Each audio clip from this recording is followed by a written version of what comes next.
Are those the ones that are saying, witches? They want to demonize us because we're enlightened to the truth. We know what is what. Our ancestors were using it. Hey,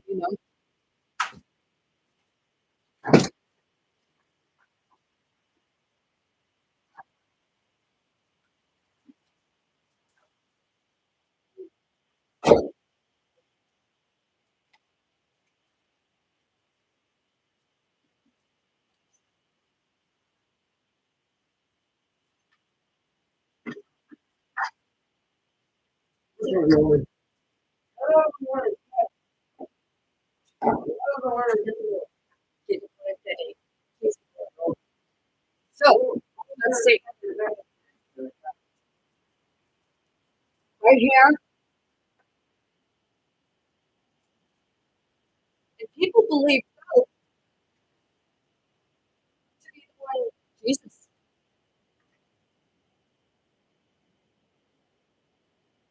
See, ISIS, Solomon was using this stuff.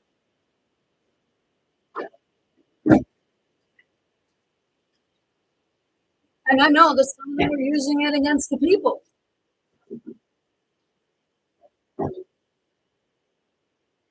Dito po rin tatay, story. Yeah, I know what's here. Dito po rin story.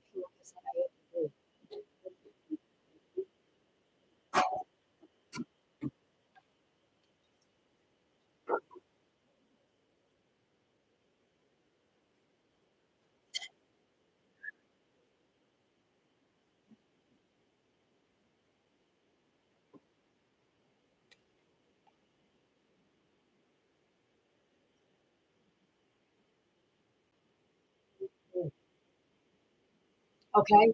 Fascism is a form of political behavior marked by excessive preoccupation with community decline or community mass-based party of energy and purity, in which a mass-based party of committed nationalist militants working in uneasy but effective collaboration with traditional elites, abandons democratic liberties, and pursues with redemptive violence without ethical or legal responsibility for cleansing of extreme station. And then I read that other part where it said about historian Imolo Gentel has defined fascism thusly: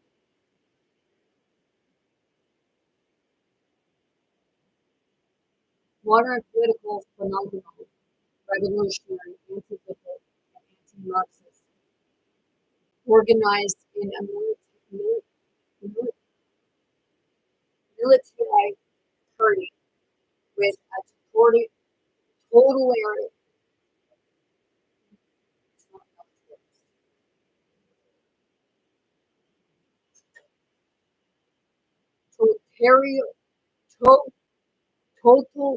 totalitarian conception of policies and the state, an activist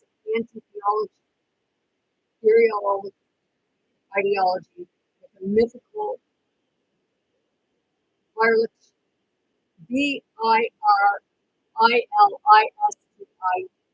or TIC, and anti-hedonistic HEDONISTIE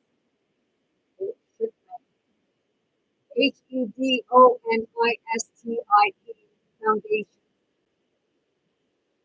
sacralized as a secular religion, which affirms the absolute primary of the nation, understood as an ethically homogeneous organic community, hierarchically organized in a corporate state, bellicose vocation to the politics of greatness, power, and conquest aimed at creating a new order and new civilization.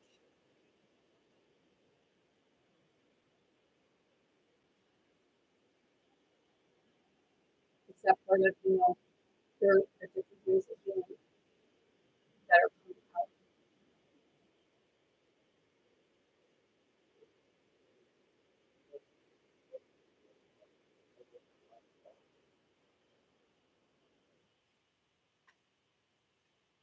I didn't, would you like to come on?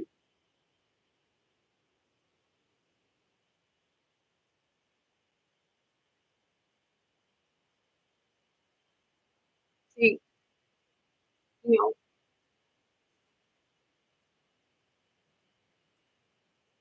racism was a key feature of German fascism, for which the Holocaust was a high priority.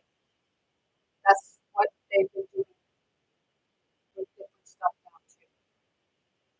Okay? They've been doing it for your food, for your medications, for your vaccines, and so many other things. But that's not.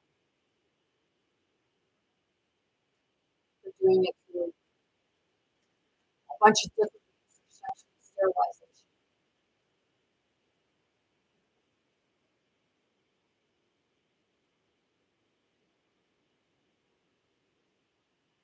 According to the historiography of genocide in dealing with the Holocaust, it is the consensus of historians that Nazi Germany targeted Jews as a race, not as a religious group. Several historians, such as Umberto Eco, Kevin Passmore, and Mario Brandt, stress racism as a characteristic component of German fascism. The world is not supposed to be racist. We're not supposed to be wanting to kill each other because of gender and how we identify, race, religion. What? Yeah. Yeah. Well, I already said about that. And Antifa.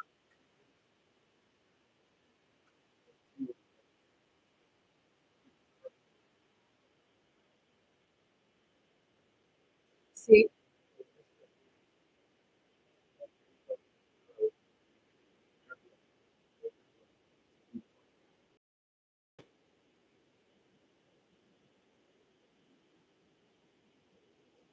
stress racism as characteristic of causing stress. Fighting. Historian Robert Sosi stated that Hitler envisioned the ideal German society as a Volksgemeinschaft,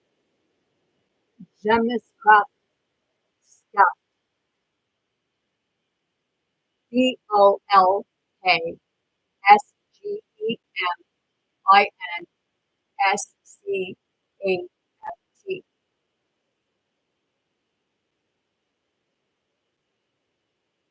is a German expression meaning people's community, folk community, national community, racial community, depending on the translation of its components term folk.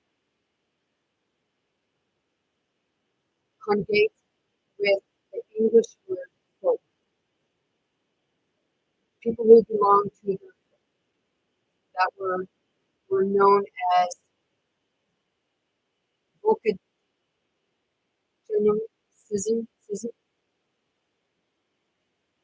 language term meaning a fellow member of a community or compatriot, following fellow members.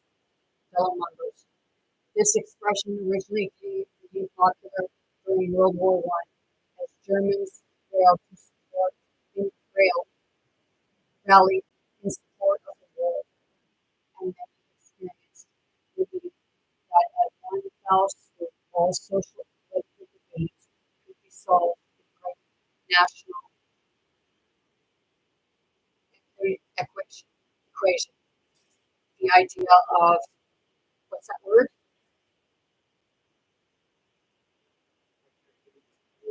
VOLSGEMEISCHAMT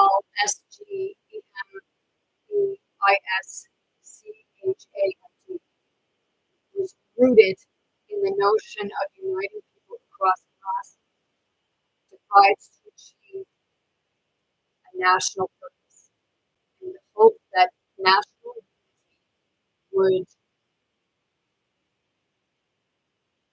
eliminate all conflicts between employers and employees, town and countryside, producers and consumers, industry and craft.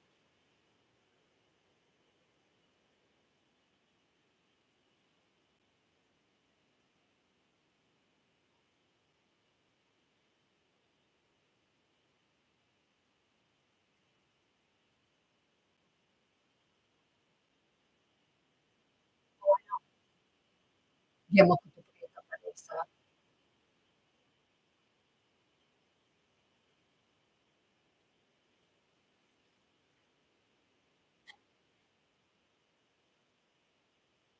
I'm just waiting for him to leave.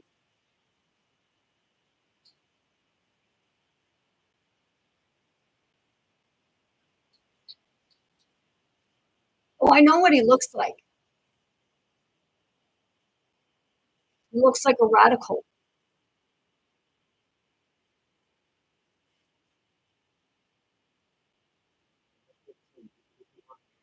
I know, but it's like that's the ones that don't want to be seen. No, well, if you take offense to that,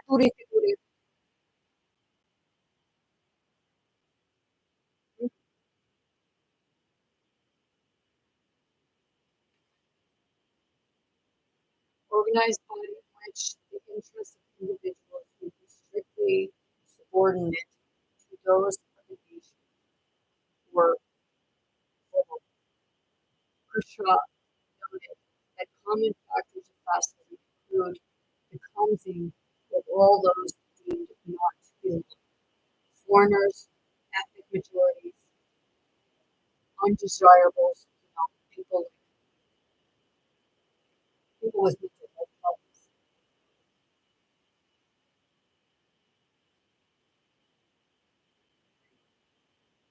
You know that that's what they're doing right now. They're telling people with mental health issues that, hey, we will help to euthanize you if you would like. But see, don't they also say that, if you have mental health issues, you're not in a state to be able to make that decision?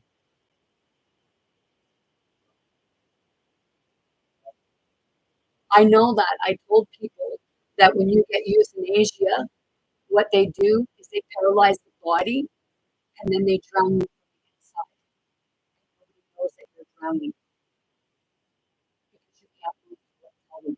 That's what happened to my step. I'm pretty sure of that because me and somebody else watched them eject him, and the way he reacted not long after that, except they didn't give him a paralyzation. They drowned him. He kept grabbing on.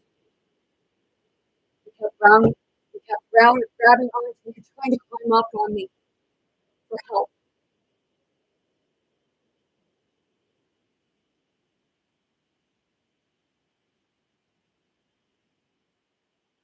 That was in 2006.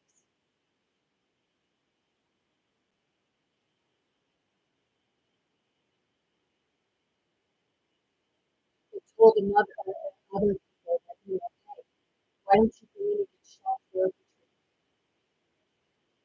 You know what they attack? When they're doing that, they're attacking the bottom of it and what they say to be a more humane way. Because you're not drilling it. You're not drilling stuff.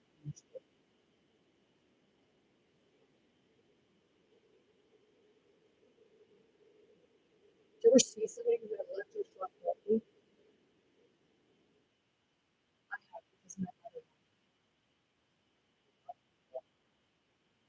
And if that is, if they want you to, like, instead of using mushrooms, medicinal mushrooms, magic mushrooms medicinally for cluster headaches, things like that, they tell you to get electroshock therapy. Something painful, memory, opposed to something that would help your cognitive.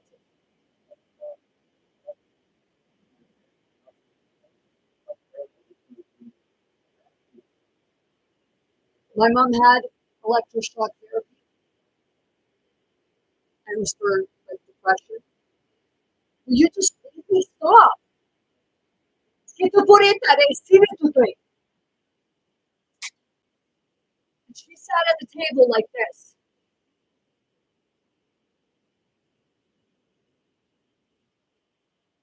Yeah.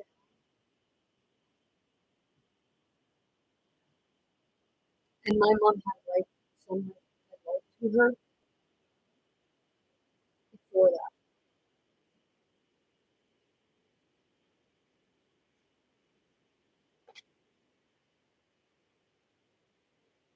It's a form of torture.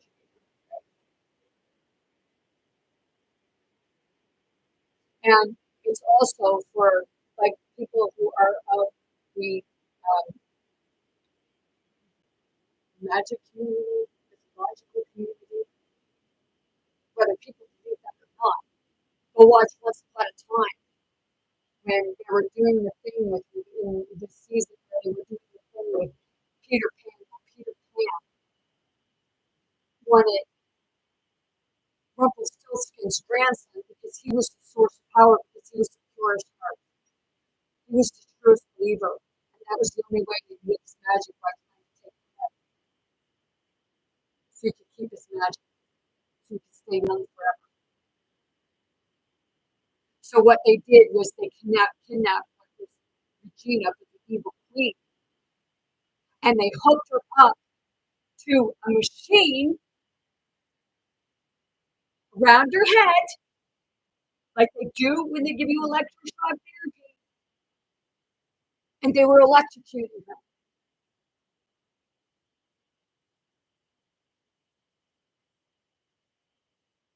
It's torture.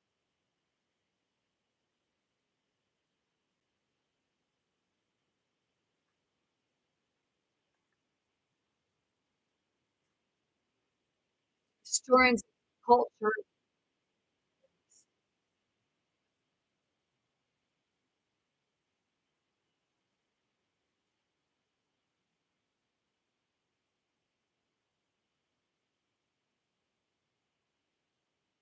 historian and culture critic Ruth Ben Gehat has described fascism as the original phrase of authoritarism, authoritarianism, along with early communism, when a population has undergone huge dislocations or they perceive that there's been changes in society that are really rapid, too rapid for their taste.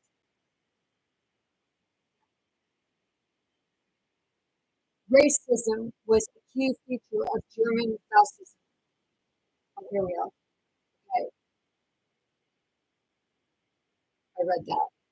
Undesirables and belief in its own nation's superiority, even if it was not biologically racism, like the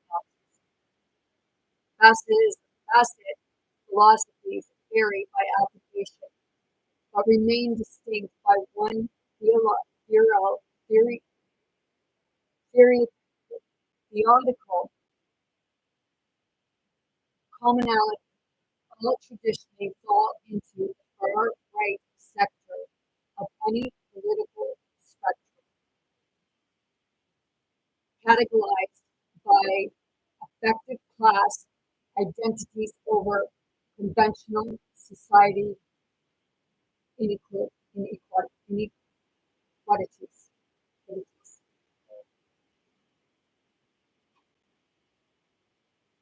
According to the Council of Foreign Relations, many experts see fascism as a mass political movement centered around extreme nationalism, militarism, and the placement of national interests above those of the individual. Now, I'll show you something else.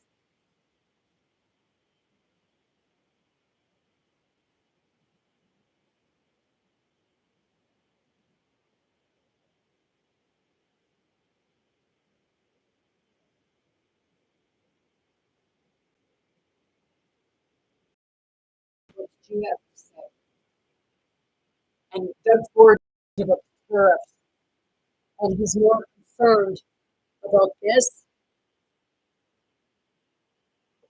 than he is about the public's health and safety.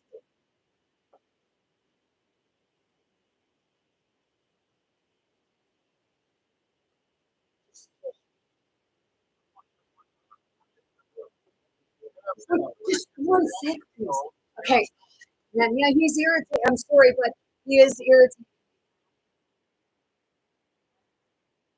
because I'm trying to do this.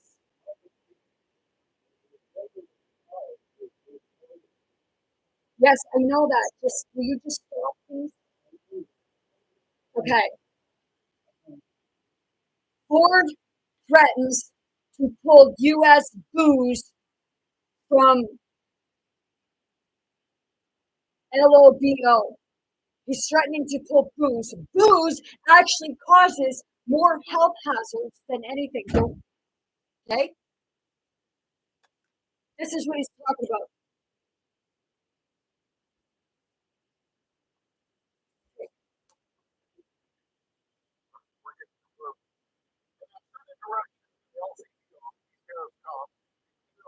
We're getting your bourbon.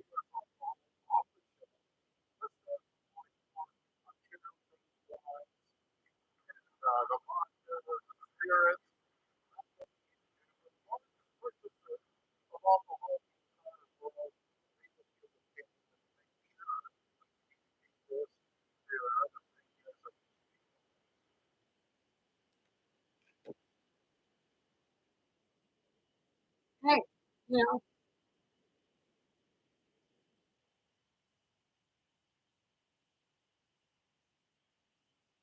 threatening to take their alcohol off the shelves.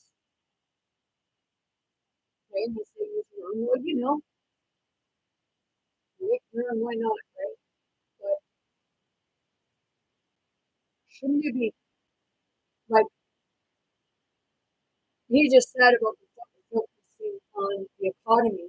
Well, if you're focusing on the economy, why are you focusing on alcohol sales?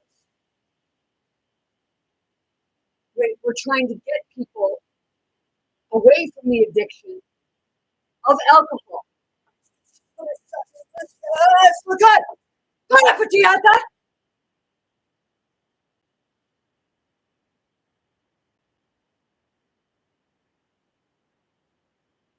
Seriously,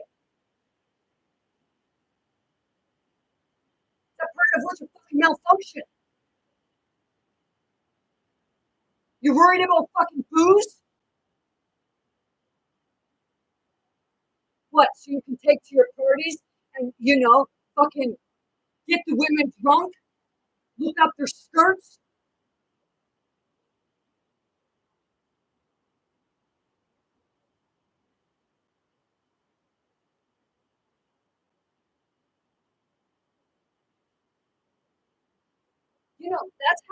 That's when most people get sexually assaulted, and I say people, is when they're under the influence.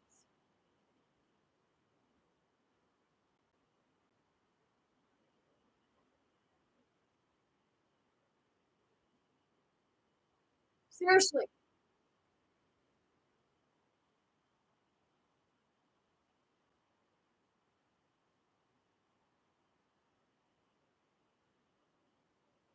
You're more worried about profits than you are your fucking people. And it's on not just one side of the border, it's on this side of the border too. Because I'm pretty sure they're collaborating together. Wait,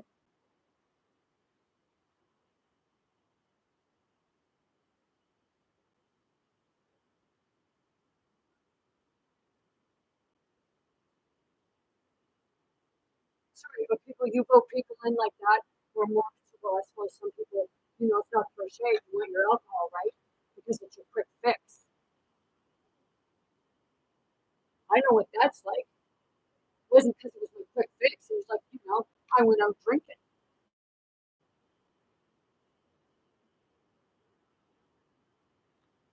But when I went out drinking, I made some pretty poor fucking judgments. Hey, what are you about?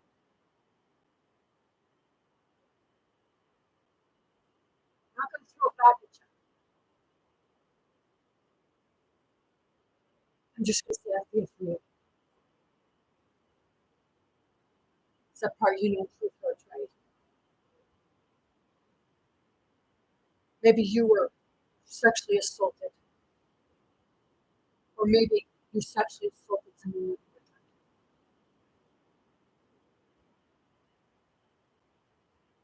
Maybe you're having people in your home who are drinking and they're sexually assaulting and molesting your children while you're drinking with them. Or maybe you're drinking with them and you're allowing this to happen.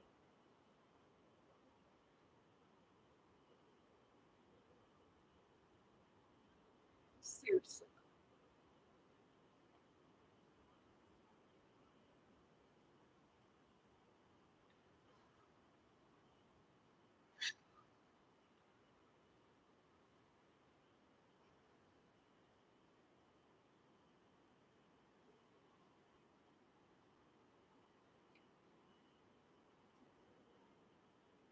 And the placement of natural interest in both those of the individuals.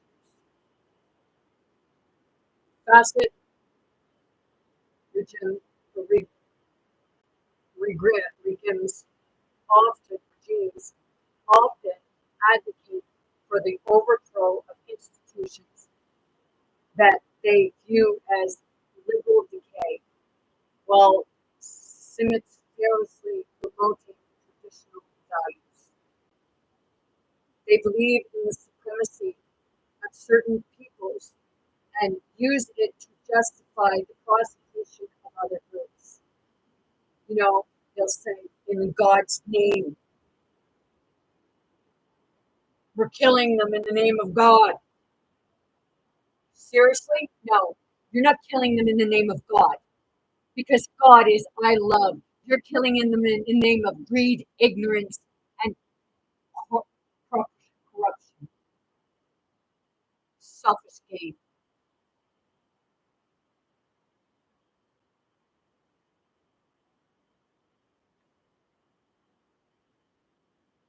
Facet leaders often maintain a cult of personality and seek to generate enthusiasm for the regime by rallying massive crowds. Sound familiar?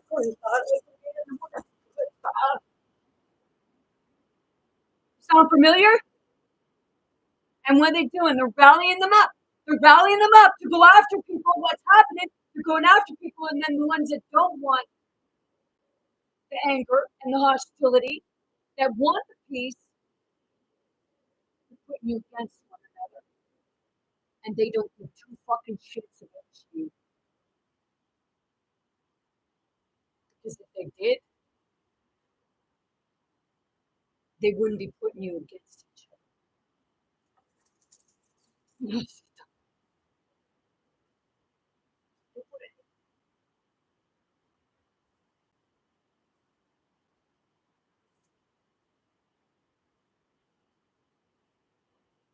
This contract, contracts with authoritarian governments, which also centralize power and suppress dissent, but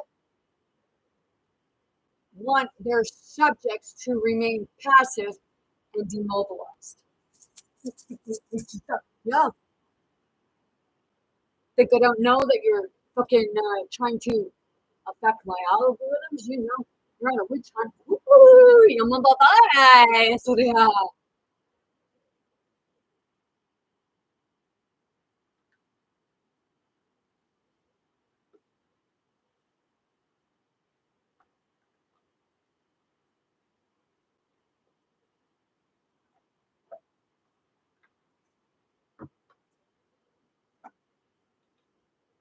You want to start? You want hope? Hope is at the bottom of Pandora's box. What's Pandora's box? Pandora's box is taboo. The taboo is hope. And what you're looking for is down here. You gotta bring it out. And I'm not doing that like what Donald Trump does.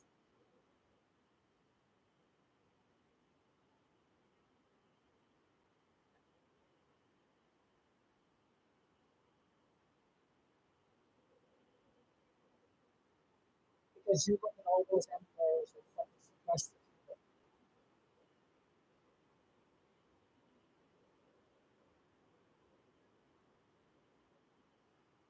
You know, they want to have their affiliations and tell the people, oh, well, you're sinners. You got to repent, you're sinners. Hey, motherfuckers, you're the ones that need to repent.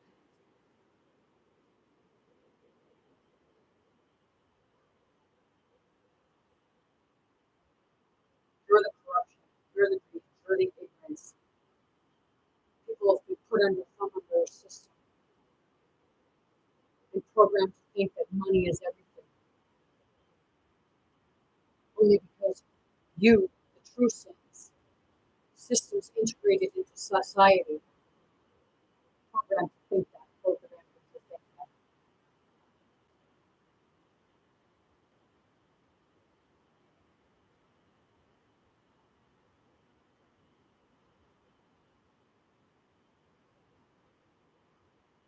You're passive. Oh, well, we need a savior. You know, if you were looking right at the savior or what have you, you still wouldn't fucking believe it because you're too worried about glorifying the rich. And yeah, I said rich fucker because you know it got passed down the line of corruption.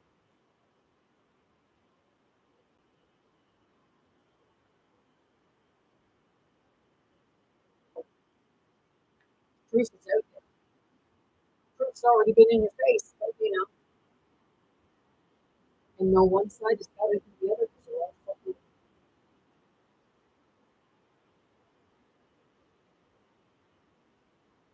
Position of political spectrum. Scholars place fascism on the far right of the political spectrum. Such scholarship focuses on its social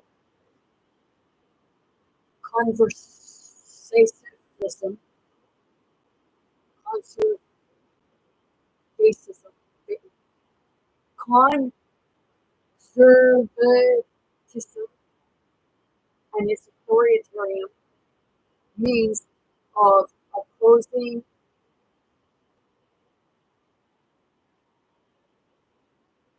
egalitarianism.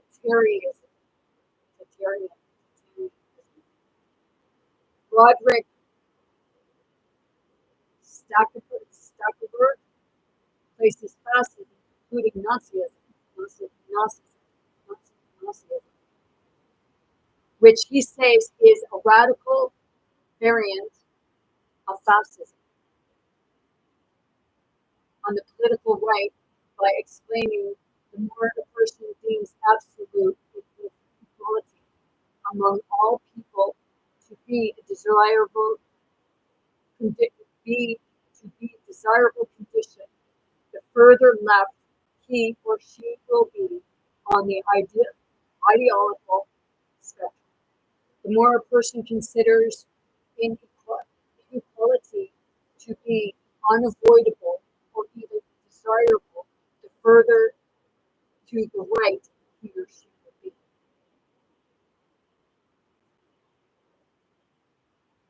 You know, it's not the people that is the bane of the system.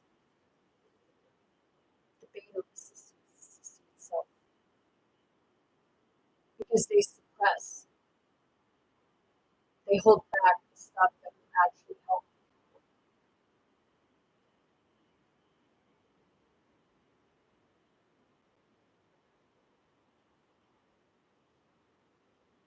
But, you know, go about it.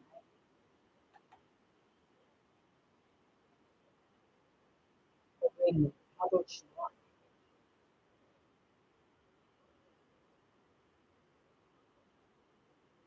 They're not your saviors. They're your death.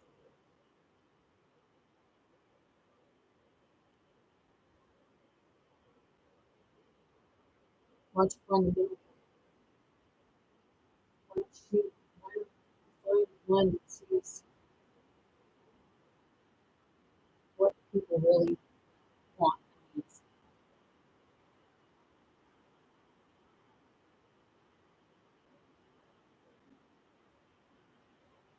The ones that actually listen to people.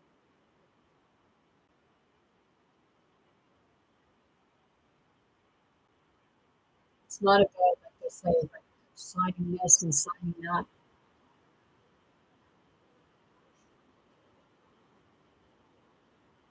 Your signatures mean shit.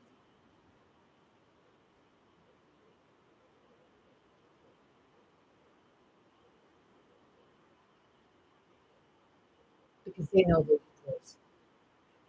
You know, think of back when Justin Trudeau gave that money to the indigenous community to find their loved ones. What happened? He took about 86% of that. But you know, some people say, well, they didn't even have it. Why should they have them? You would want to find your loved ones for stuff like that because you know, tell you, they were your loved ones too, but you didn't do good shit.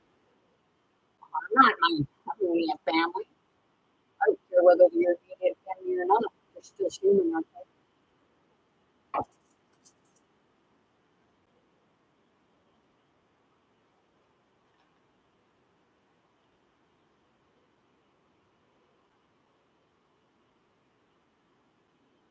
Fascism organs are complex and include many seemingly contradictory viewpoints, ultimately centered on a mythos of national rebirth from descendants, or not descendants, decadence. Fascism was found during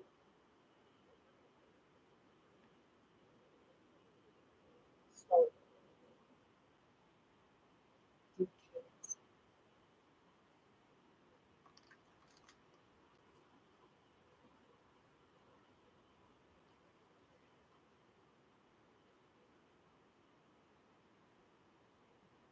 More decadence, moral or cultural decline as characterized by excessive indulgence in pleasure and luxury.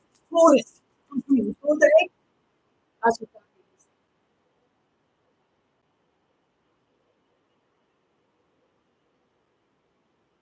Fascinating was founded during World War One by Italian national scientific, scientist Syndicalist,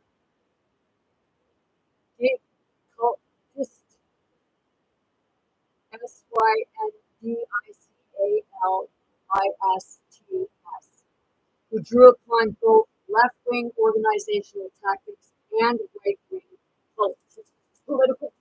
Holy shit!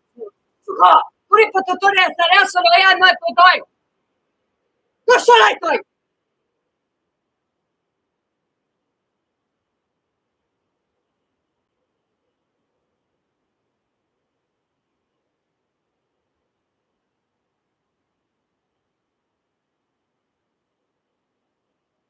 Italian fascism gravitated to the right in the early 1920s. A major element of fascist ideology that has been deemed to be far right is its stated goal to promote the right of the supposedly superior people to dominate while purging society of supposedly inferior elements.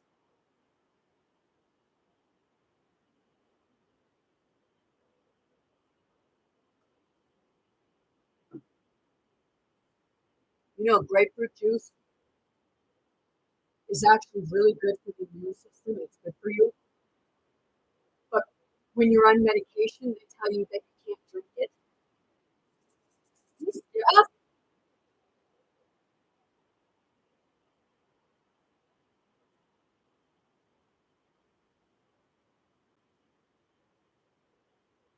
In the 1920s,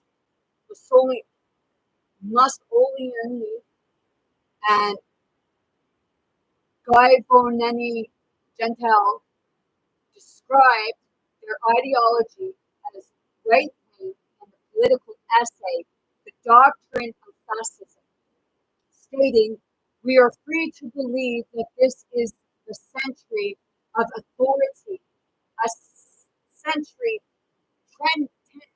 tending to the right, a fascist century." Mussolini, Mussolini, Mussolini, stated that fascism's position on the political spectrum was not a serious issue for fascists. Fascism, sitting on the right, could also have sat on the mountain of the center. These words, I'm not talking about that.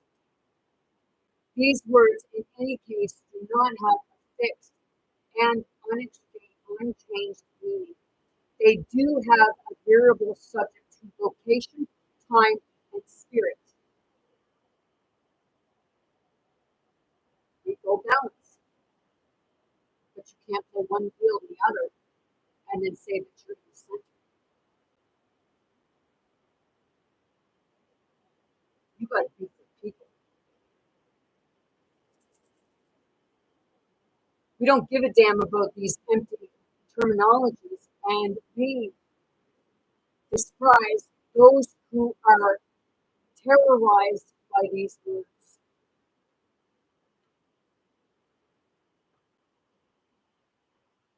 I just heard you say spirit a lot. Yes, everything is a spirit because it's heart. So people think that when I'm hearing voices or what have you, I'm not saying about what I'm experiencing. Okay, or I reply to something. I'm not feeling it. I'm experiencing it in the heart. The ones that are attacking me and trying to manipulate me, they try to go through the mind.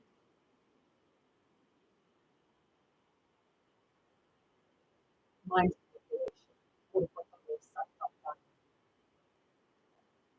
Major Italian groups politically on the right, especially rich landowners and big businesses.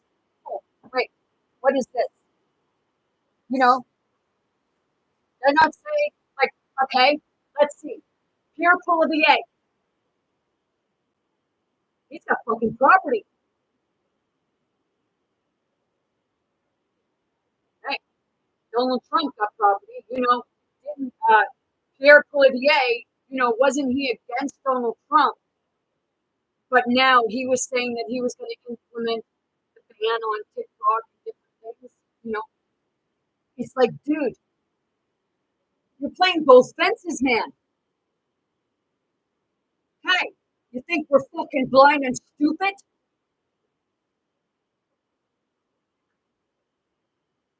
Same as Trudeau playing the fences.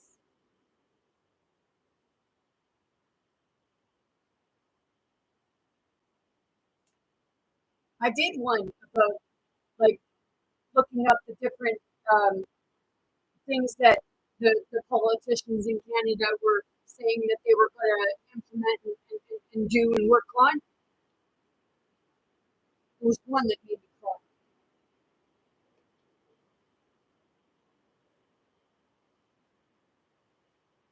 But it's that part of, are you giving lip service to? Because you did keep the dictator in.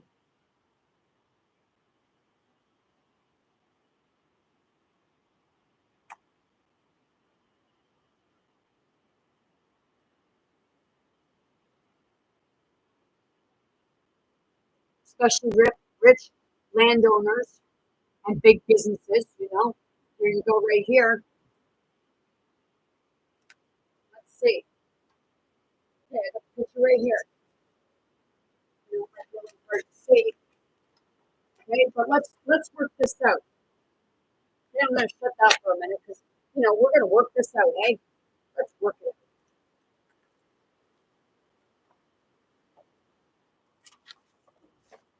And I know what unload your boot is too.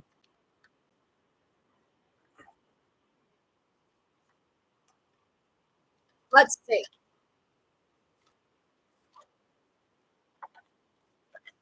Let's look up Colossians because I have up top there because Pastor gave me this, and then what I thought it said was Corinthians.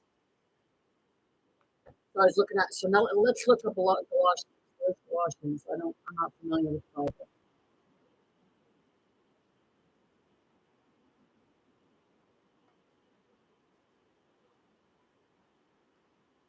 Oh, and when this all started in 2020, I was doing a lot of looking in Deuteronomy.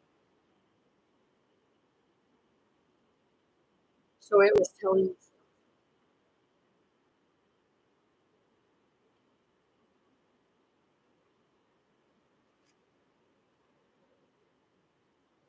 Yeah, here we go. That's Corinthians. Let's look at that for a second. I'm not still quoting the Bible.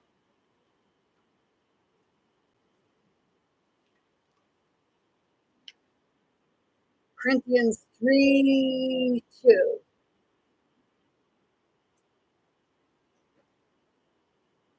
Make things so small print.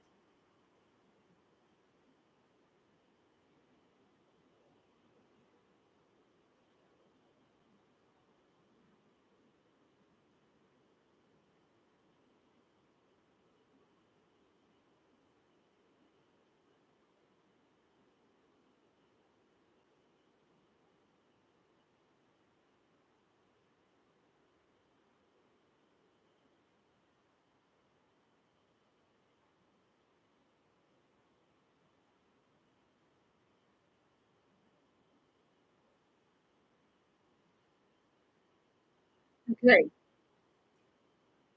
This is Corinthians 3:2. But I'll do all of Corinthians. Dear brothers and sisters, this is Paul Apollos, servants of Christ.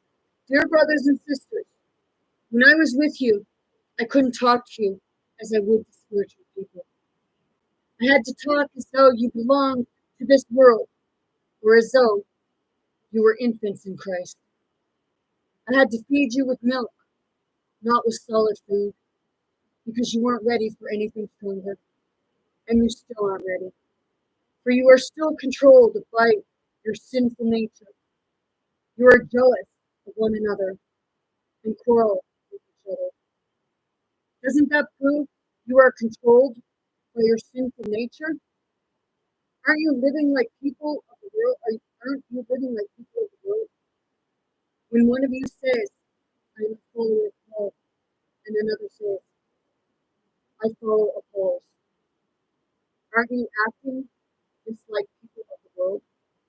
After all, who is Apollos? Who is Paul? We are only God's servants through whom you believed the good news. Each of us did the work that Lord gave us. I planted the seeds in your hearts, and Apollos watered it, but it was God who made it grow. It's not important who does the planting or who does the watering. What's important is that God makes the seed grow. The one who plants and the one who waters work together with the same purpose, and both will be rewarded for their own hard work. For we are both God's workers, and you are God's field. You are God's building. Because of God's grace, to me, I have laid the foundation like an expert builder. Now others are building on it, but whoever is building on this foundation must be very careful, for no one can lay any foundation other than the one who already has, says Jesus Christ. And I know people don't believe that's fine, but Jesus might have been a person, but he was connected with the Christ consciousness, with the Almighty. Anyone who builds on the foundation may use a variety of materials: gold, silver, jewels, wood, hay, or straw. But on the judgment day, fire will reveal what kind of work each one has done. The fire will show if a person's work has any value. If the work strives, that builder will receive a reward. But if the work is burned up, the building will suffer great loss.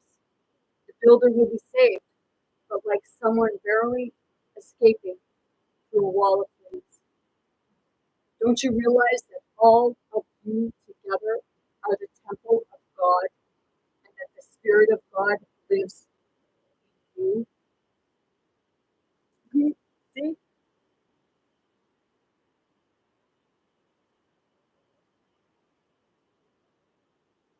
God will destroy anyone who destroys his temple. For God's temple is holy, and you are that temple.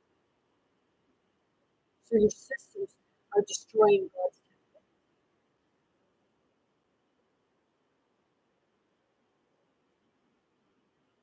Stop deceiving yourself. If you think you are wise by this world's standard, you need to become a fool to be truly wise. For the wisdom of this world is foolishness to God, as the scripture says. He traps the wise in the snare of their own cleverness. And again, the Lord knows the thoughts of the wise. He knows they're worthless. So don't boast about following a particular human leader, for everything belongs to you. Whether Paul or Apostle, or whether Paul or Apollos or Peter, or the world or life and death, or the present and the future, everything belongs to you, and you belong to Christ, and Christ belongs to God. So look at Apostle and me as mere servants of God, who have been put in charge of explaining God's mysteries. No, a person who is put in charge as a manager must be faithful. As for me, it matters very little how I might be evaluated by you or by any human authority. I don't even trust my own judgment on this point. My conscience is clear, but that doesn't prove I'm right. It is the Lord Himself who will examine me and decide. So don't make judgment about anyone ahead of time before the Lord returns, for He will bring our darkest secrets to light and reveal our private motives. Then God will give to each other, each one, whatever promise is due. Dear brothers and sisters, I have used Apollos and myself to illustrate what I have been saying. If you pay attention to what I have quoted from the scriptures, you won't be proud of one of your leaders at the expense of another. For what gives you the right to make such a judgment? What do you have that God hasn't given you? And if everything you have is from God, why boast as though it were not a gift? You think you already have everything you need? You think you are already rich? You have been, you have begun a regime in God's kingdom without us. I wish you really were regaining already.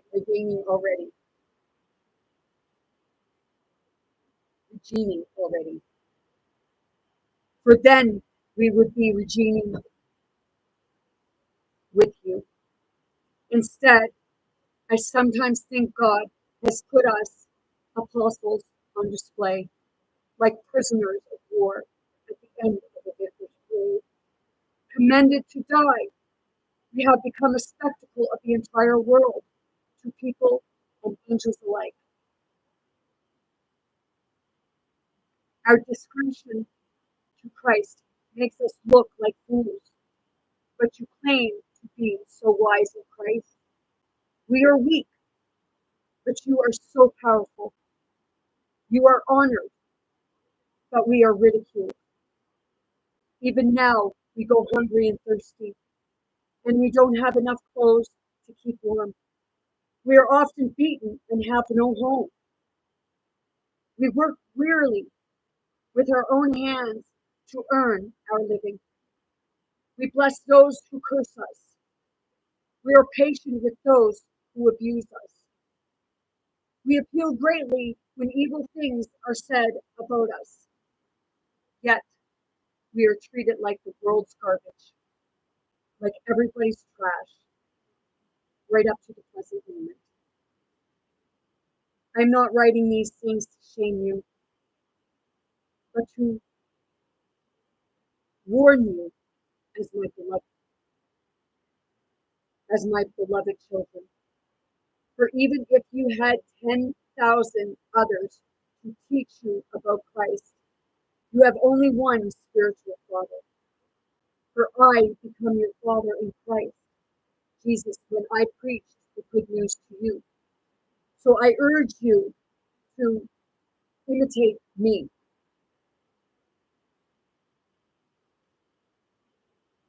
Did you catch that? I become your father in Christ.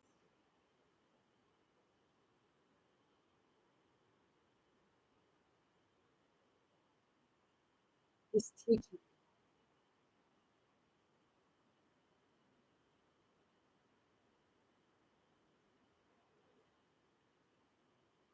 Father in Christ Jesus, when I preached the good news to you.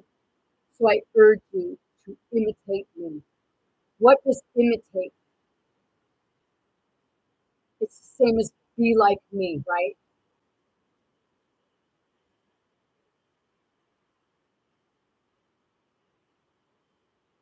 That's why I have sent Timothy, my beloved and faithful child in the Lord. He will remind you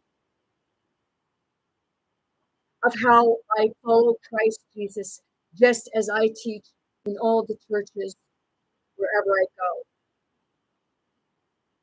Some of you have become ignorant, thinking I will not visit you again, but I will come and soon, if the Lord lets me, and then I'll find out whether these ignorant people just give pretentious speeches or whether they really have God's power. For the kingdom of God is not just a lot of talk, it is living by God's power. Which do you choose? Should I come with a rod to punish you, or should I come with love and a gentle spirit? I can hardly believe the report about the sexual immortality going on among you, something that even pagans don't do. I am told that a man in your church is living in sin with his stepmother. You are so proud of yourself, but you should be mourning in sorrow and shame. This is what it says. And you should remove this man from your fellowship. Do you know what it's saying? There, like,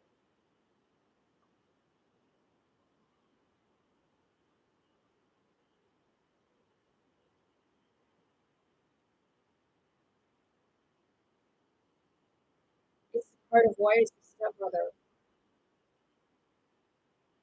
being with the child.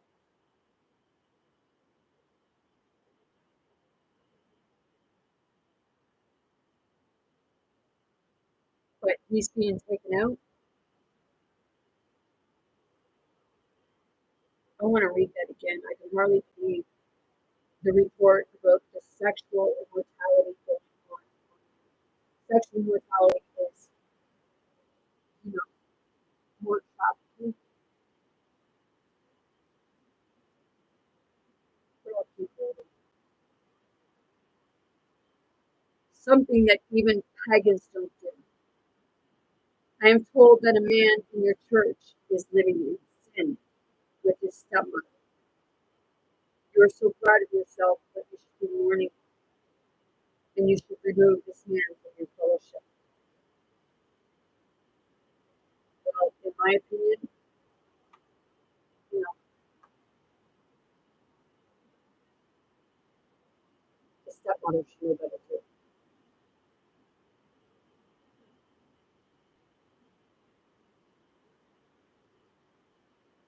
But saying that, even though I am not with you in person, I'm with you in spirit, spirit to spirit.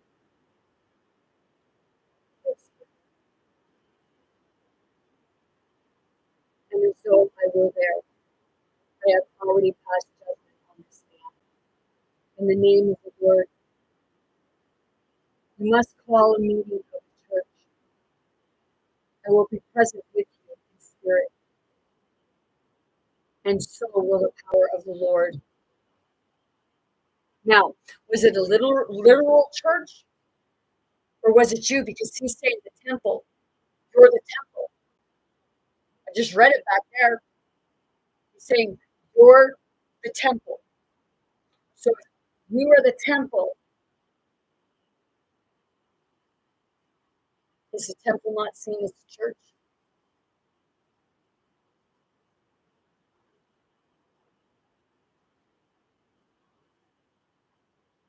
Then you must throw this man out and hand him over.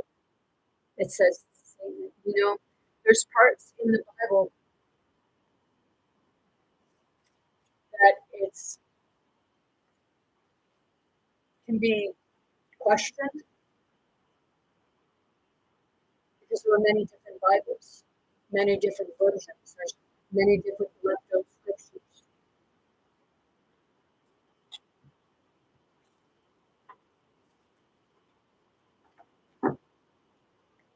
This being one of them, because this is what he was doing.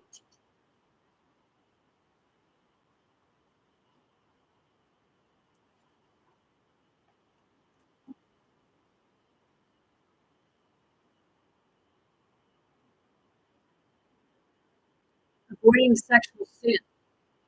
Say I am allowed to do anything, but not everything is good for you. And even though I am allowed to do anything, I must not become a slave to anything. You say food was made for the stomach, and the stomach for food. This is true. Through someday God will do away with both of them. But you cannot say that our bodies were made for sexual immortality. They were made for the Lord, and the Lord cries about our bodies. And God will raise us from the dead by his power, just as he raised our Lord from the dead. I'm like, just give me, hang on. Don't you realize that your bodies are actually part of Christ? Should a man take his body, which is part of Christ, and join it to a prostitute? Never. And don't we realize that a man joins himself to a prostitute? He becomes one body with her. For the scripture says the two are united into one. But the person who is joined to the Lord is one spirit with him. Run from sexual sin. No one's sin is clearly affects the body as this one does. Now, what are we hearing about the church? Seriously, there's a lot of it in the church, right? Are they not, like in this, are they not telling you not to do it? They're doing it, it's that part of, they like to do the thing of do as I say, not as I do. They get, they figure, it's okay, then we'll just go, like, we'll just go and we'll ask for forgiveness. We'll keep doing it. People don't like me saying that, but, hey,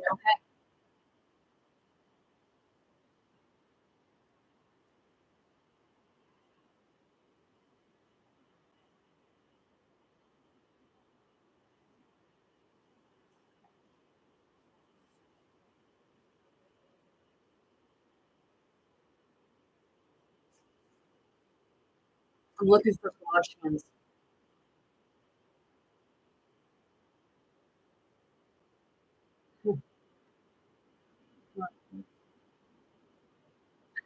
Yeah, I don't know much about the Bible. Do I have to read it? No.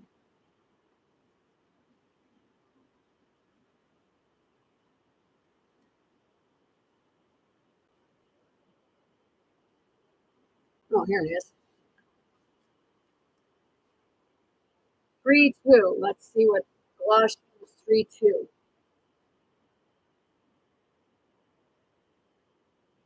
Okay, we'll go living the new life. We'll go 3. Since you have been raised to new life with Christ, set your sights on the realities of heaven, where Christ sits in the place of honor at God's right hand. Right?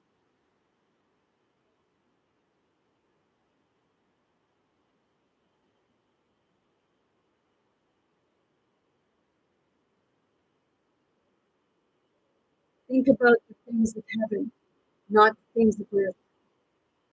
For you died to this life, and your real life is hidden with Christ in God. And when Christ, who is your life, is revealed to the whole world, you will share in his glory. To put to death the sinful. Now,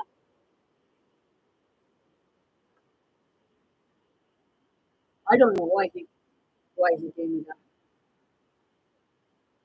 Think about the things of heaven, not the things of earth.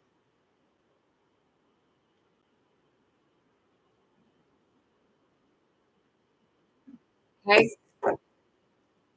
And then I have below that, because I shared an experience. Okay? Neckline, 11 foot feet something. Chrono, 6'8" inches. Now, I have free equals freedom. Free yourselves now.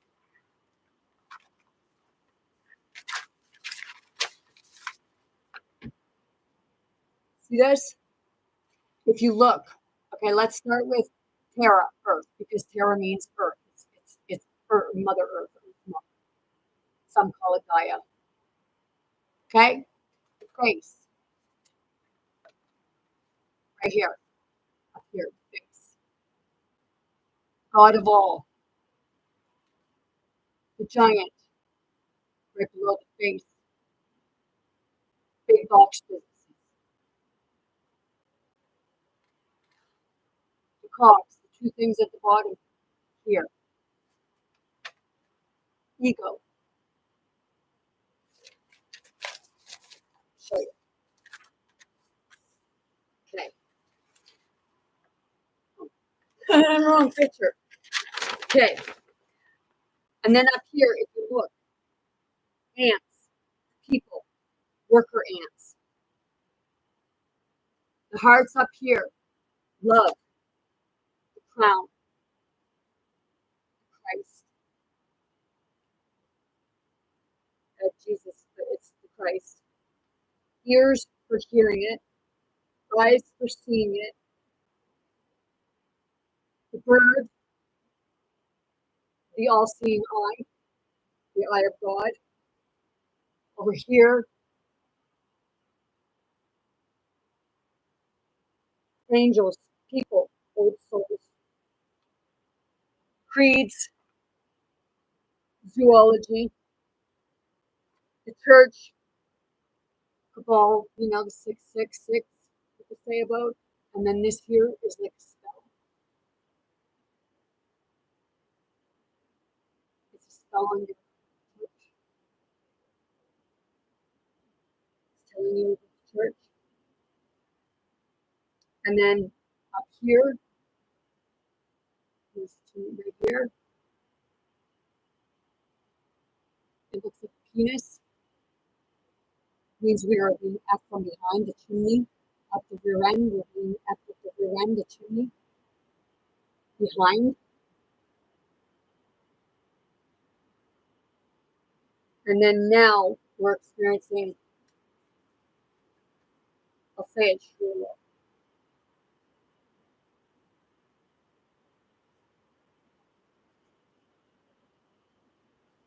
Some people, they won't like that.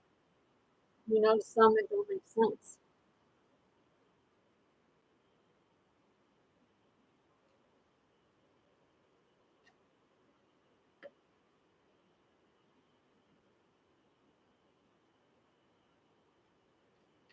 Major Italian groups politically on the right, especially rich landowners and big businesses, feared an uprising by groups on the left, such as sharecroppers and labor unions. They welcomed fascism and supported its violent suppression of opponents on the left. The accommodation of the political right into the Italian fascist movement in the early 1920s created an internal fascists within the movement. The fascist left included Michel Bariccia, Giuseppe Voltaire, Angelino Oliverti, Sergio Panizzo, and Edmano Rossellini, who were committed to advancing national syndicalism as a replacement of parliamentary liberalism in order to modernize the economy and advance the interests of workers and the common people. The fascist right included members of the parliamentary black shirts and former members of the Italian Nationalist Association, ANI. The black shirts wanted to establish fascism as a complete dictatorship, while the former ANI members, including Alfred Rocco, sought to institute an authoritarian corporatist state,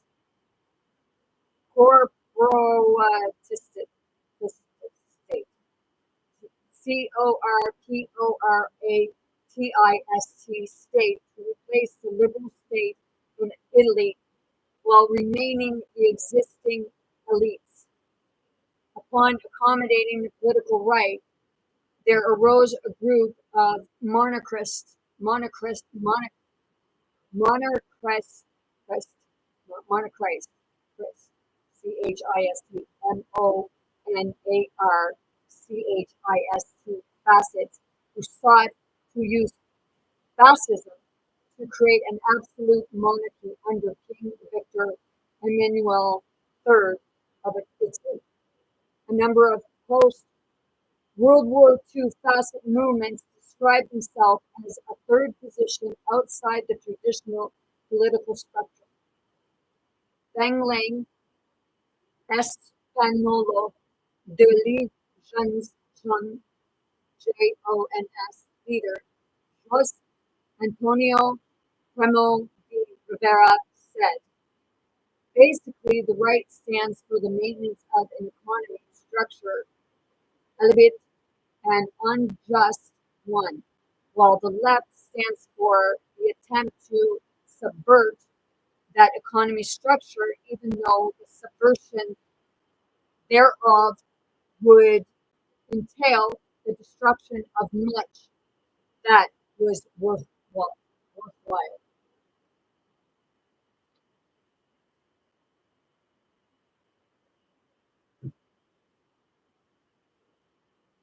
That's it as pejorative. The term facet has been used as a pejorative regarding very movements across the far right of the political spectrum. George Orwell noted in 1944, I have to look that up because I keep seeing angel number 1944. Hey, yeah, and I have that too. 369 laws of attraction. You know, that's number 50 Tesla talked about that.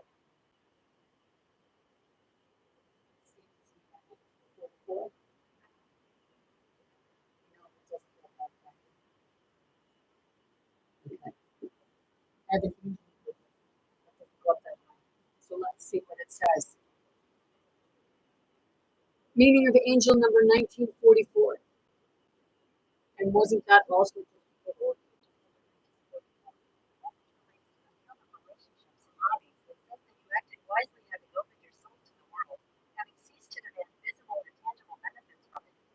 from now on, nothing will prevent you from doing only what your heart draws you to do.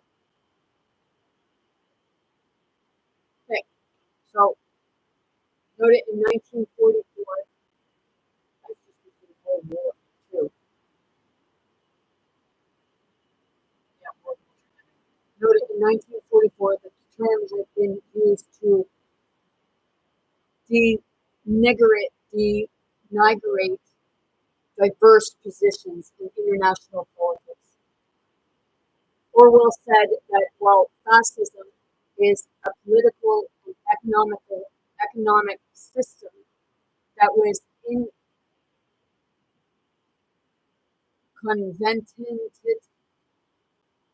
inconvenient,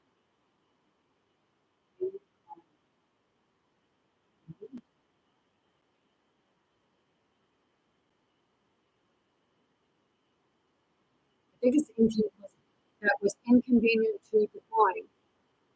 INCONVENIENT to define, as used the word fascism is almost entirely meaningless. Almost any English person would accept bully as a synonym for fascist. And in 1946, wrote that fascism has now meaning except is so far as it signifies something not desirable. Richard Griffiths of the University of Wales wrote in 2000 that fascism is the most misused and overused word of our times. Fascist is sometimes applied to post-war II organizations and ways of thinking that academics more commonly term neo-fascist. You know, my great granddaddy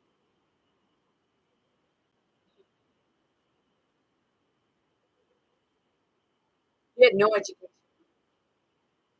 but he's still a good businessman. I mean, and I'm not bragging about it, like people would think. I'm just saying somebody told me that you got to speak other people's languages.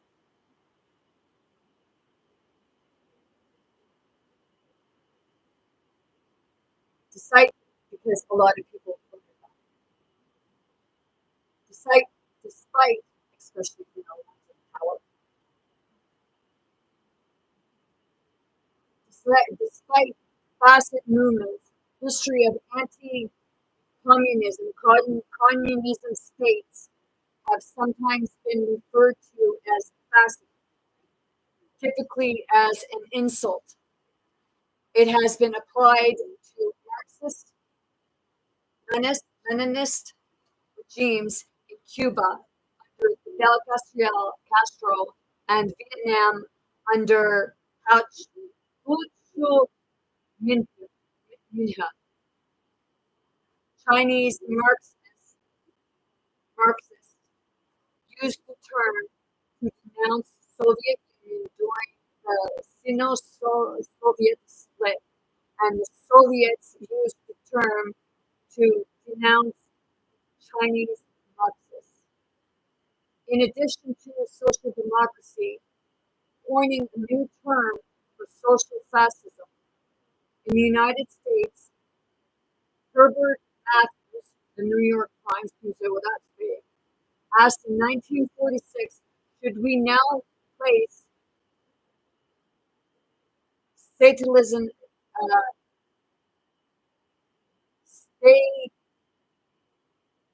Stalinist, Stalinist, Russia, in the same category as Hitlerite Germany? Should we say that she is facet? Edgar Hoover, longtime FBI director and ardent anti-communist, wrote extensively of red fascism. The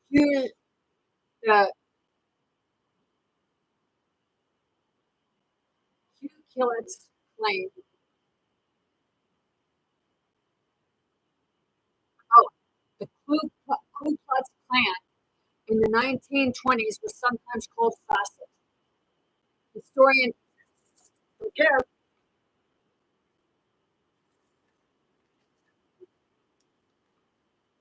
Hey, have a look in the world. You know, don't they have a lot of K's in there? Have a gander. And then the fires behind here.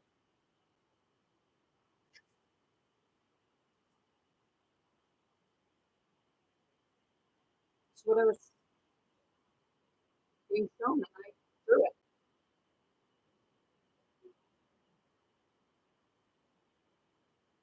In addition, social democracy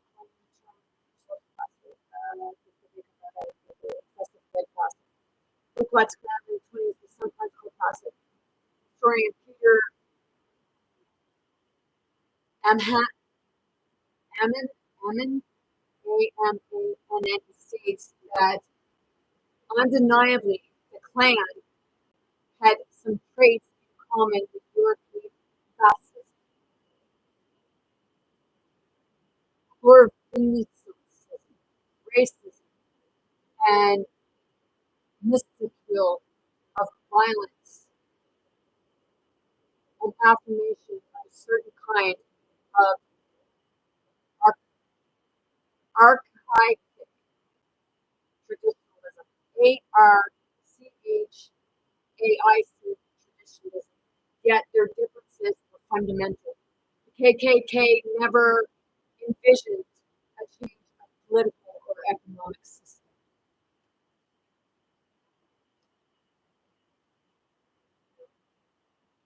Wasn't there things that Donald Trump was saying about, about the black community, about the black community realized that they were 144,000, okay?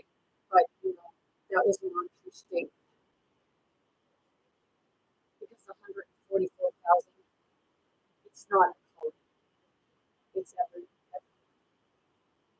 it's frequency. It's where people are gonna like come together and they're gonna become enlightened. And previously they didn't like that word because enlightened means they see it.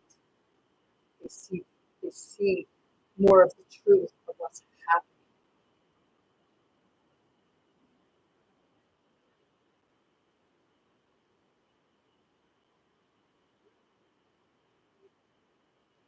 Get the differences. Okay. Background and 19th century roots.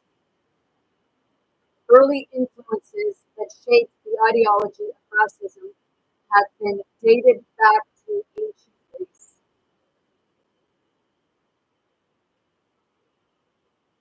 The political culture of ancient Greece, and specifically the ancient Greek state that Sparta under Lycurgus,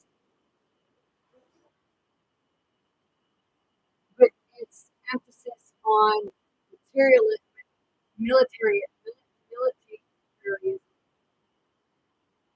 and vassal,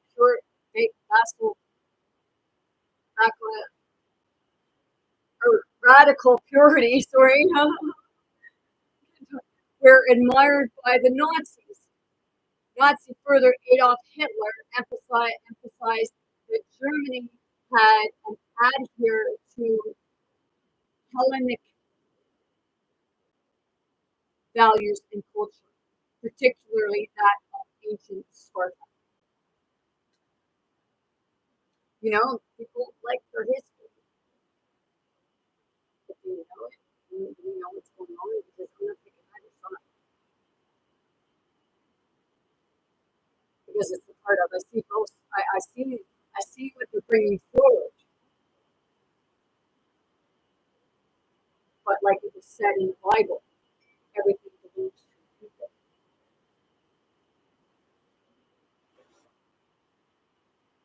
George Dagos, founder of the first non-Italian fascist party, FAISU, claimed FAISCEAU, claimed the roots of fascism stemmed from the late 18th century Jacobin movement, seeing in the totalitarian, totalitarian, natural nature and foreshadowing of the fascist state. Historian George Mus similarly analyzed fascism as an inheritor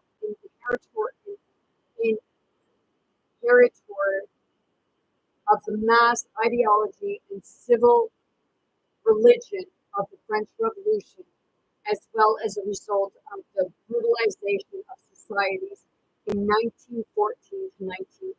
Was that the war?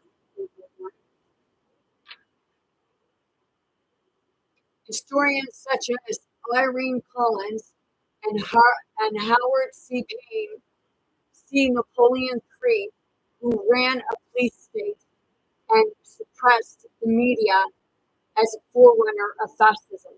What's happening right now?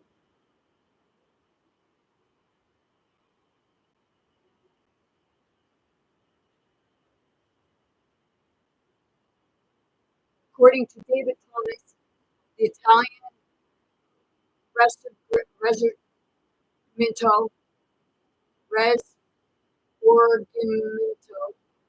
of 1817 led to the nemesis of fascism. William L. Sherry sees a continuing form the views of Fichte and Hegel through Bismarck to Hitler. Robert Durad speaks of the direct line from Bismarck to Hitler. Julian Dyrowski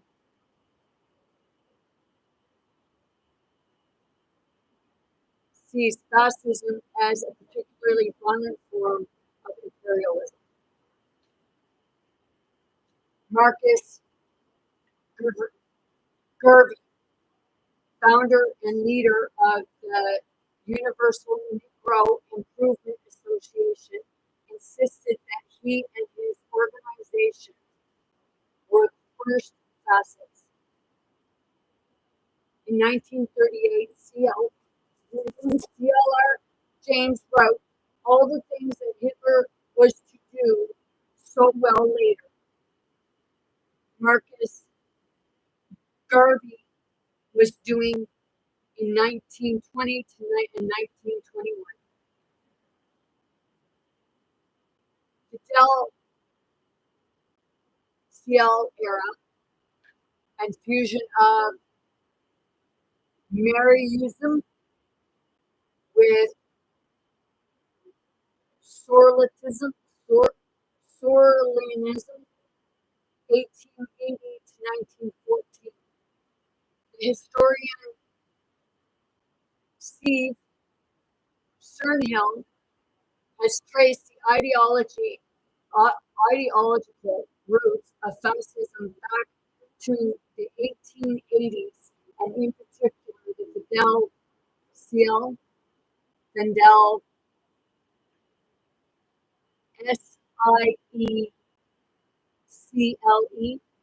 theme of that time. The theme was based on revolt against materialism, rationalism, possessivism,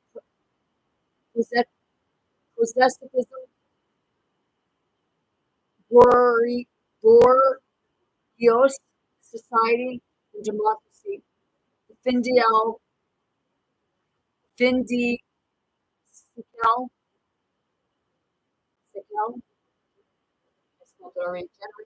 towards emotionalism, irrationalism, subjectivism, and vitalism.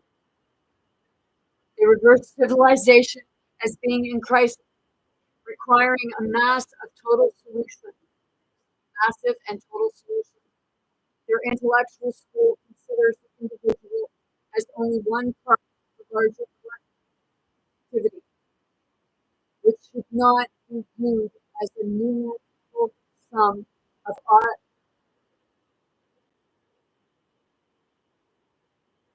atomized individuals. Atomized individuals. Their condemned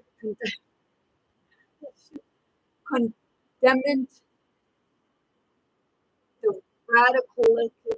radicals, rationalistic liberal individualism of society and the dissolution of social links in bureaucracy, Borgiso society. Didn't say, I can tell you, go read it yourself, but people won't. The Vindi Sikal outlook was influenced by various intellectual developments, including Darwinian biology, Gis M. Hewitt, Arthur D. Gobineau, racism, radicalism, Gustav the false psychology, and the philosophy of Frederick Nietzsche, Fyodor Dostoevsky, oh my gosh, so her name's Dostoevsky, and Henry Bergson, social theory, social Darwinism, which, holy shit, gained widespread acceptance made no distinction between physical and social life and viewed the human condition as being an unceasing struggle to achieve the survival of the fittest. It challenged positivism claim of deliberate and rational choice as determining behavior of humans with social Darwinism focusing on purity, race, and environment. Its emphasis on biogroup identity and the role of organic relationships with society fostered the legitimacy and approval of naturalism. New theories of social and political psychology also rejected the notion of human behavior being governed by rational choice and instead claimed that emotion was more influential in political issues than reason. Nietzsche's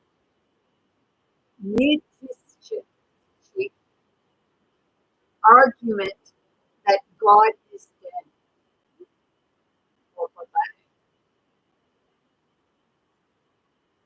conceived with his attack on fundamentally and Christianity, democracy, and modern collectivism. His concept of the democracy and his advocacy of the willpower as a primordial instinct were major influences upon many of the Vindicale generation. Ferguson's claim of the existence of an inner vital or vital instinct centered upon free choice and rejection of process of materialism and determinism is challenged Marxism. Holy shit, man. Like, seriously, no wonder people are fucking controlled and so freaking mind warped. Not being rude. People put the anything. You know, you're not familiar with my channel? Go read the description of my YouTube channel, Spirit to Spirit Teaching Growing Within Self. Like, I'm bringing this forward. Like, holy shit. Like, seriously. All these affiliations are turning people on one another because it's all believe this way, believe that way. It's keeping people divided and not using their own.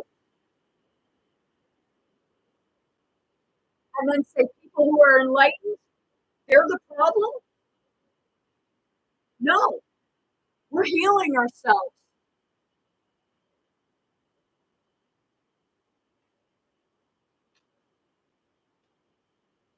Like, this is like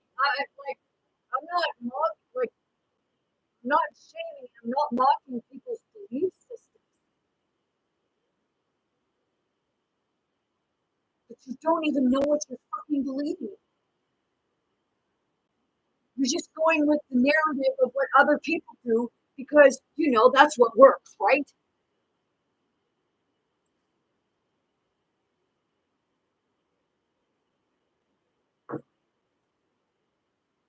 You know, go read Corinthians 3 and then go from there and keep reading. I don't tote the Bible, but, you know, people say that he's not in there saying, like, to be like him. But he is. And he doesn't, and what he means is like able to heal.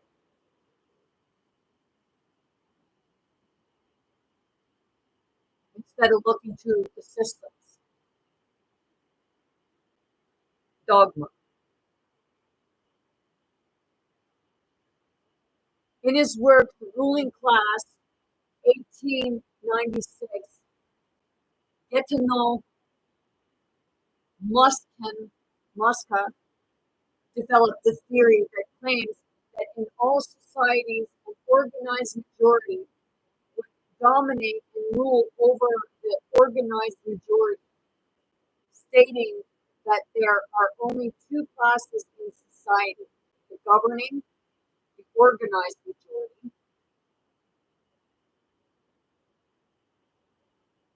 systems integrated into society, the true system, and the governance, which disorganized majority. He claims that the organized nature of the organized majority makes it irresistible to any individual of the disorganized majority. So what they want to do is they want to disorganize you so that you fall for the trap.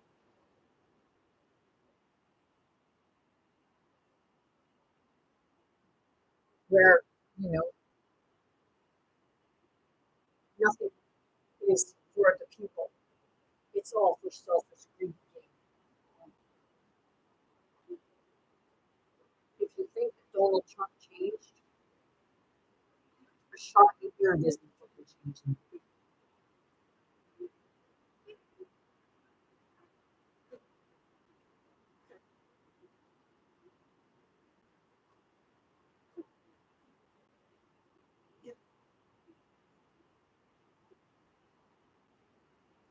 French nationalist and reactionary monarchist, it's not Christ, it's Monarchist.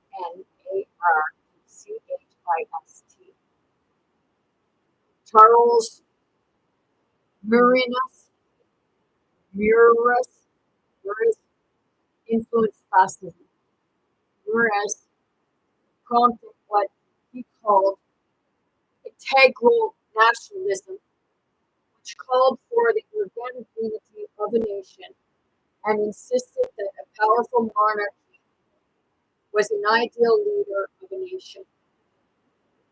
Murray distrusted what he considered the democratic mystification of the popular, with that created an impersonal collective subject. He claimed that a powerful monarch was a personified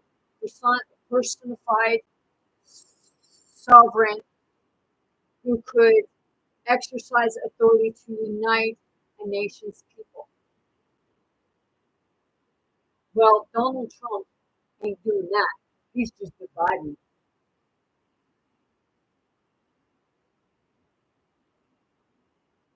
That was the same as Justin Trudeau. They continue to divide because they're saying, hey, you know, you got to go right or you got to go left.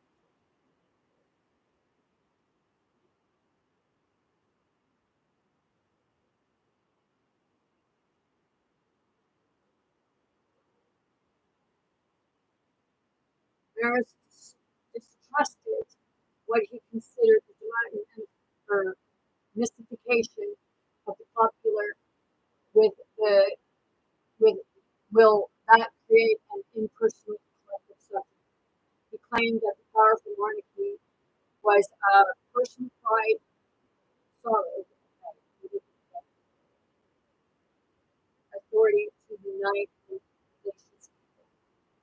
Whereas integral nationalism was idealized by fascists, but modified into a modernized revolutionary form that was devoid of Maris Marxism or monarchism.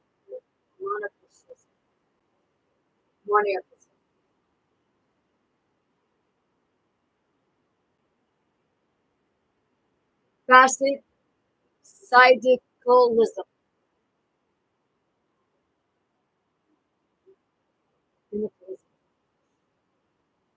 Holy shit, man. Way to keep the people divided. Oh my jeez. ¿Tú querías ser de tutoría?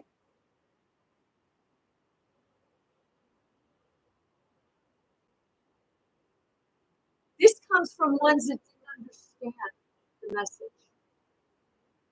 And before that, because the message wasn't just like some perceived to be Jesus or Yeshua. That wasn't the first message.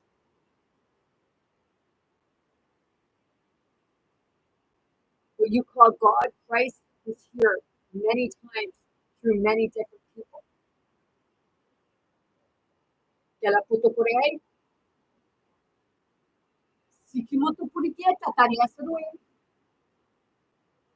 I didn't learn these languages. French Revolution, syndicalist George Sorel promoted the legitimacy of political violence in his work, Reflections on Violence, 1908, and other works in which he advocated radical syndicalist action to achieve a revolution, to overthrow capitalism and the Burgonism, bureaucracy through general strike. The Reflections on Violence, Sorel emphasized the need for a revolutionary political religion. Well, religion and politics, what I've been seeing is they go hand in hand and they go after the people. Because both of them say, give me your money. Give me your soul. Give me your energy. Give me your essence. You got to go through us to get to where you want to go.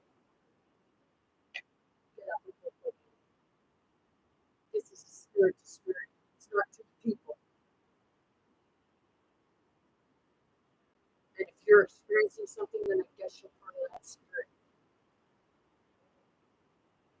It's like, when are you going to break free from it?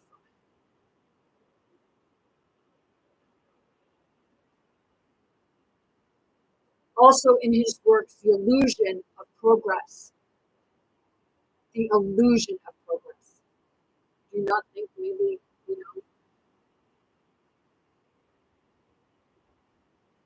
that when you put in is giving an illusion? But no, some people think that because he's got to be a good guy. He knows business. I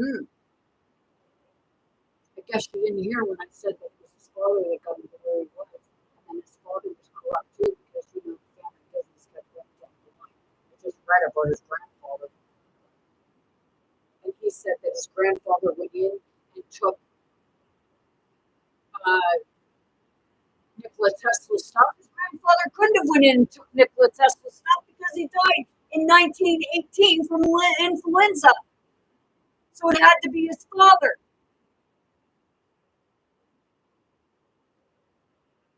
Guess he lied to you there, didn't he?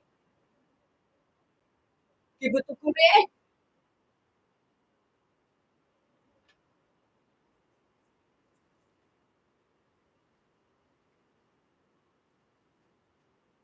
Look at the dates.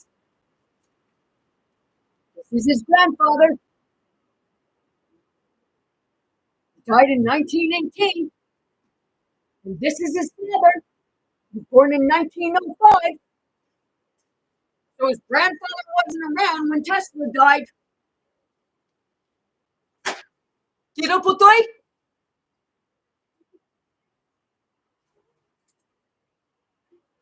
And his grandfather had a restaurant with a brothel. And they had another restaurant, and he had private space for the ladies, private boxes for the ladies. Wasn't that like prostitution? Yeah, he's the Christ, all right. He's the anti. He's the opposite. Some people, they get on like, you agree with that? You agree with that, and you're screaming about your children. You might want to have a look at the people you voted in with him.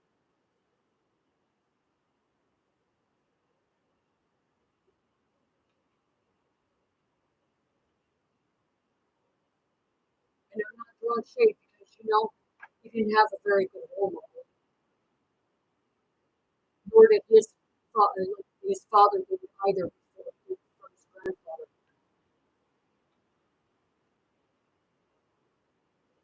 So it's how deep does it go? How deep does it go?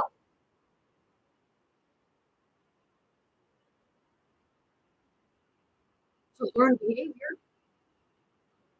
But learned behavior is it's up to the people themselves to change that behavior.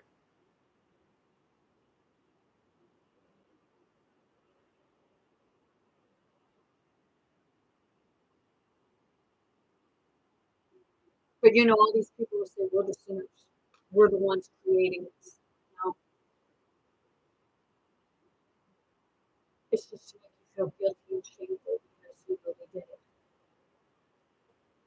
So as long as they keep you feeling that way, then hey, they keep ruling you, right? Oh, you need ice. Yeah. You need to put them where they should be.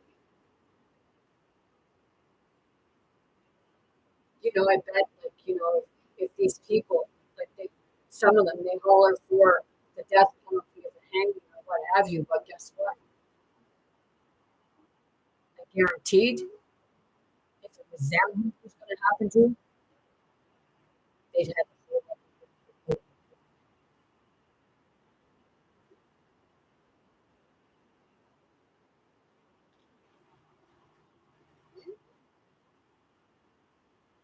Also, in his work, The Illusion of Progress, Sorel denounced democracy and reactionaries, saying nothing is more ars- ars- aristocratic, aristocratic,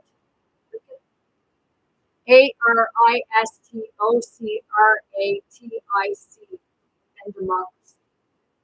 By 1909, after the failure of the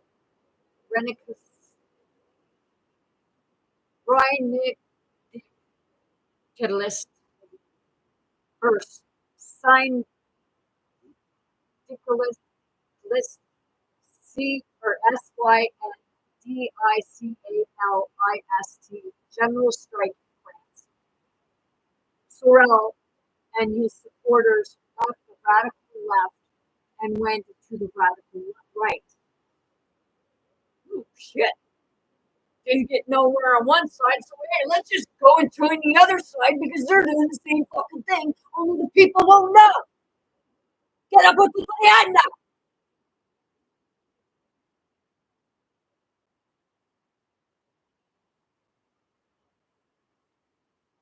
I said at the bottom of my read my description of my spirit school teaches going itself. Sometimes we need a little cover.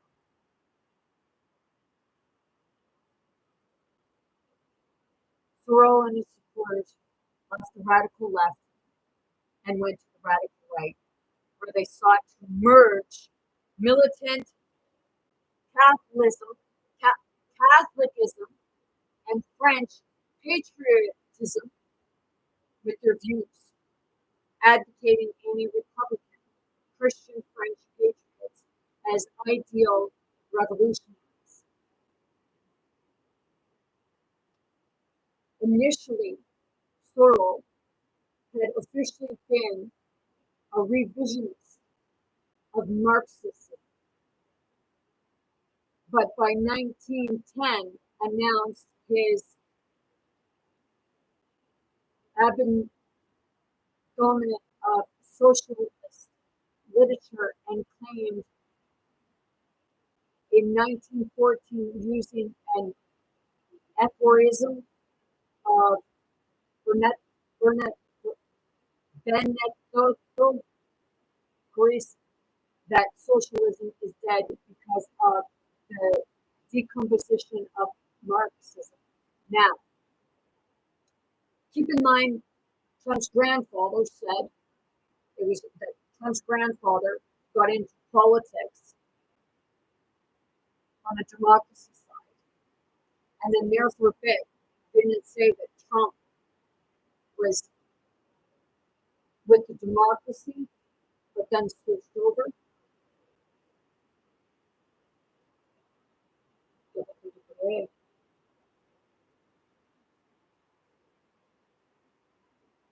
Sorrell became a supporter of reactionary Mauritianism, Maurrassian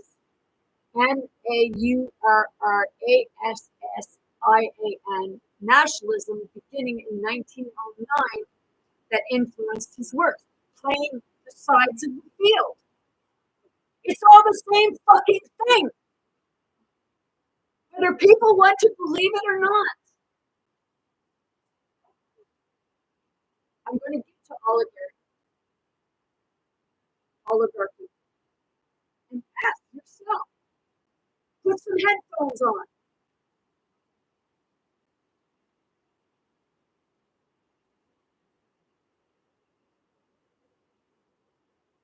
Influenced his work. Muras held interest in merging his nationalist ideas with Florian syndicalism, known as Sorrelism,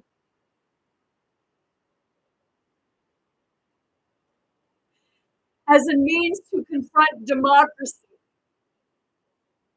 Maras stated that a socialism liberated from the democratic and cosmopolitan element fits nationalism well made love fits a beautiful man.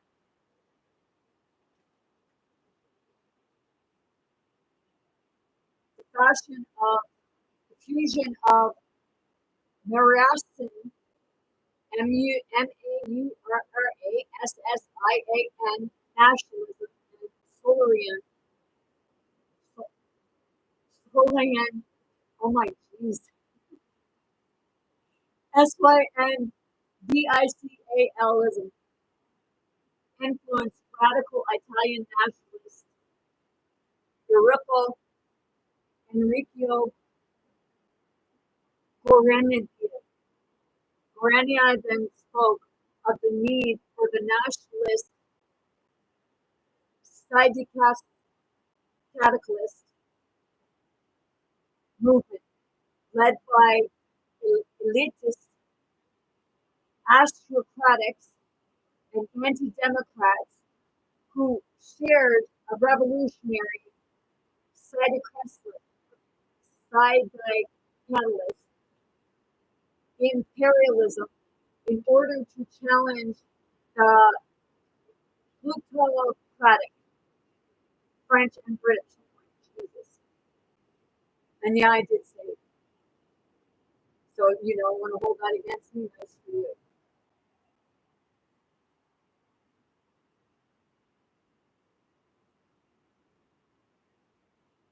Is a society that ruled or controlled by people of great wealth or income. The first known use of the term in English dates from 1631. Unlike most political systems, plutocratic is not rooted in any established political philosophy.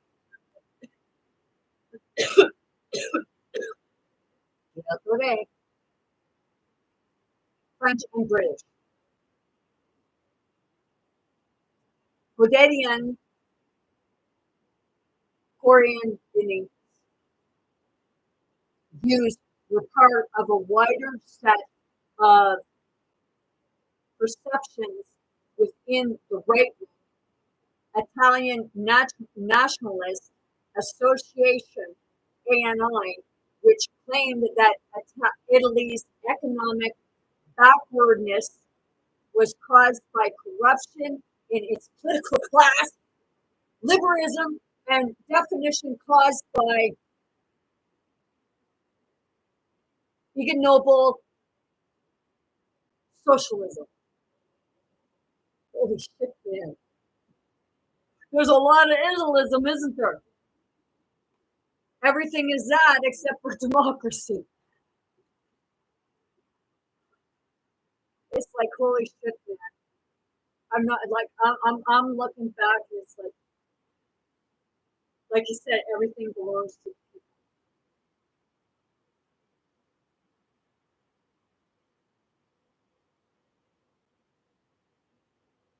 the ANI. Held ties and influence among conservatives. So for us, see, Catholics and the business community, who are good. Italian national list held a common set of principles. The rejection of bourgeoisie values, democracy, liberalism, Marxism, internationalism, and pacifism. Pacifism. What's that one?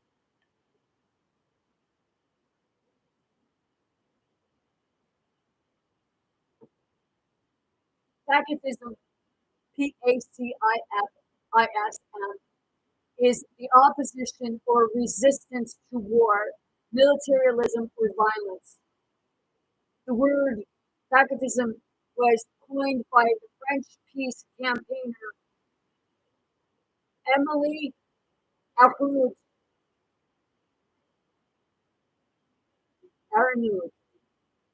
and adopted by other peace activists at the 10th Universal Peace Congress in Glasgow in 1901.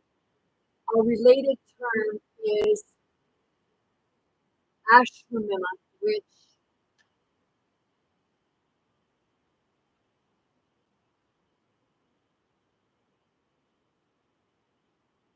to do no harm, which is the core philosophy in Indian wisdom, such as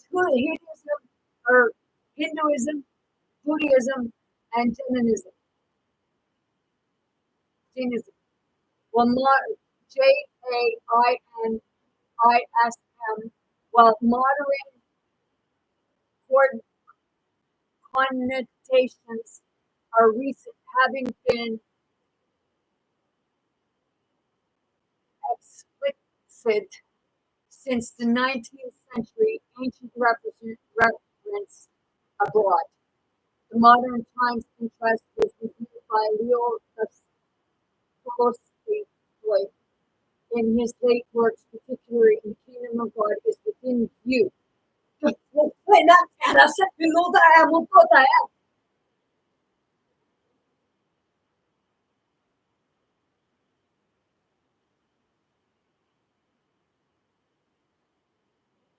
Lahim Tima Gandhi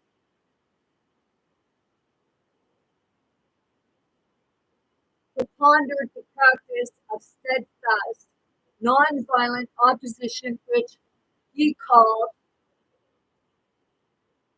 Set Yagahana. Instrument is its rule of the Indian independence movement.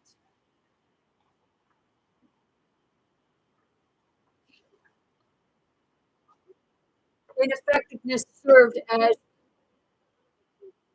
inspiration to Martin Luther King Jr., James Layson, Mary and Charles Beard, James Bevel, Kushnahat Hannah, and many others in the civil rights movement.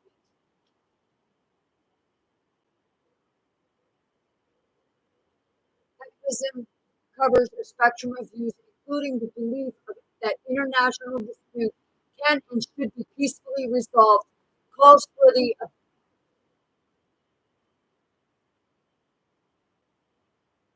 abolition, abolition, abolition, ABOLITION,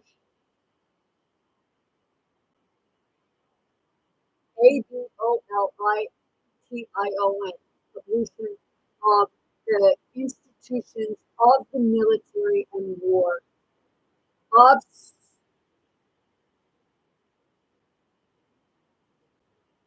Obstetrician,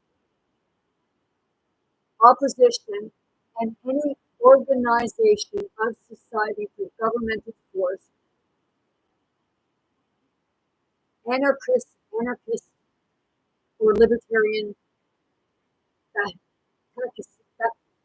pacifism, rejection of the use of physical violence to obtain political, economical, or social goals, to obliteration of force, and opposition to violence under any circumstances, even defense of self and others. Historians of pacifism, Peter Brock and Thomas Paul Sucknett, define pacifism in the sense generally accepted in English-speaking areas as an unconditional rejection of all forms of warfare. Philosopher Jenny Tickham defines the main form of pacifism as anti-warism and the rejection of all forms of warfare. Tickham's beliefs have been summarized by Brian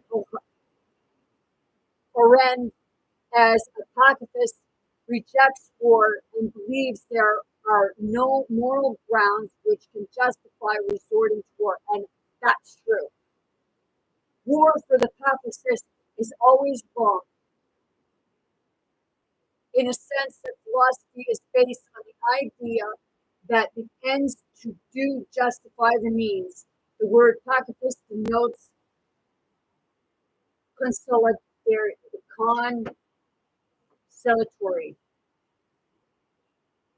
Moral considerations. Pacifism may be based on moral principles,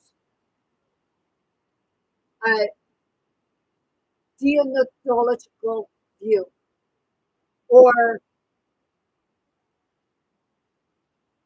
pragmatism, Pragmatis, is a philosophy traditionally views language and thought as tool for prediction, problem solving, and action rather than describing, representing, or mirroring reality. That word Pragmatis, content, that most philosophy topics such as the nature of knowledge, language, concept, meaning.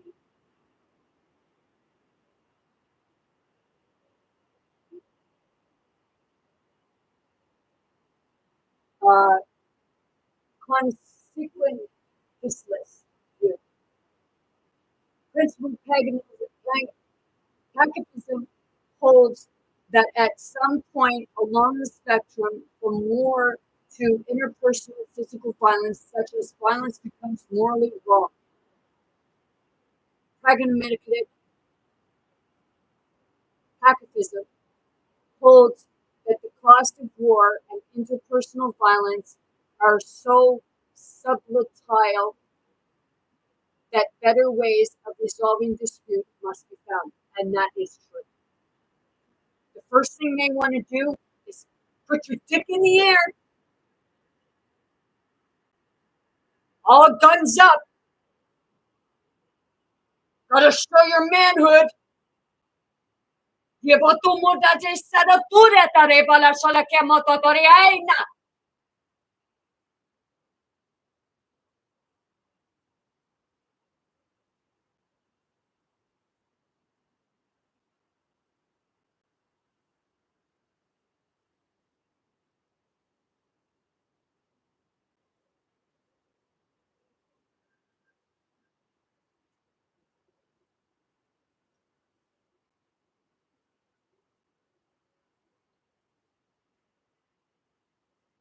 Now, this is where it kind of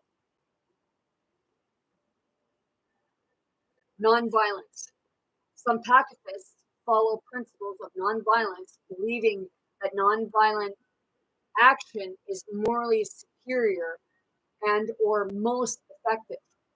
Some, however, support physical violence for emergency defenses of self and others.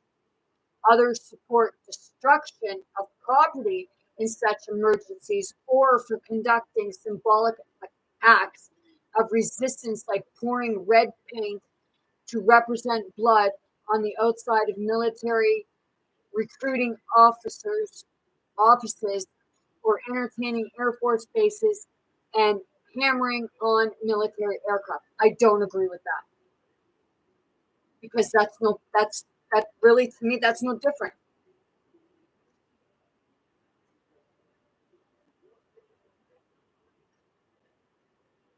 Not all nonviolent resistance. I'm talking about like destruction of property and stuff like that. Seriously, sometimes also called civil resistance, is based on a fundamental rejection of all violence in all circumstances. Many leaders and participants in such movements, while recognizing the importance of using nonviolent methods, in particular criticism or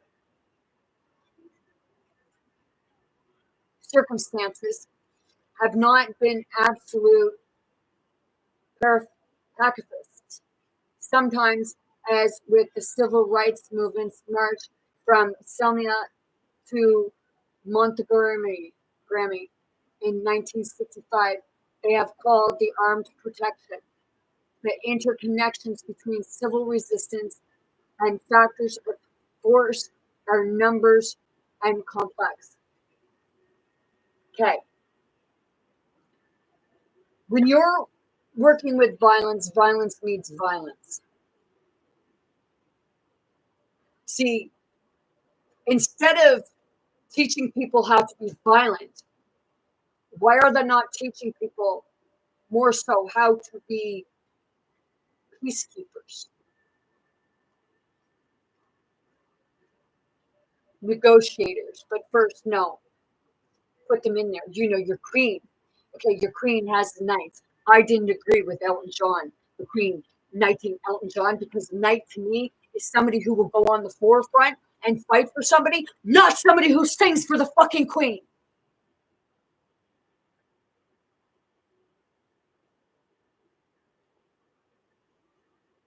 But you know, when you look at a game of chess, what do? Same as war, what do? They usually put their pawns out.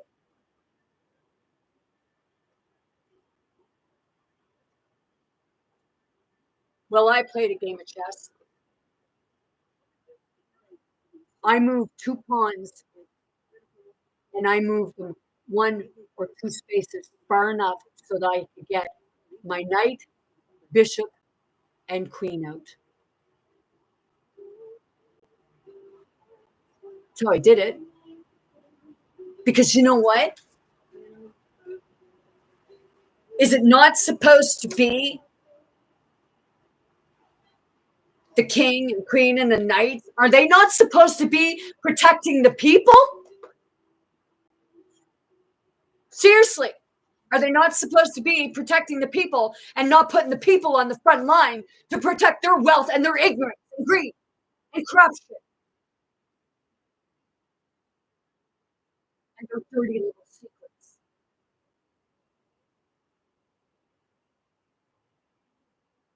Because the queen didn't mind taking pictures with everybody, did she?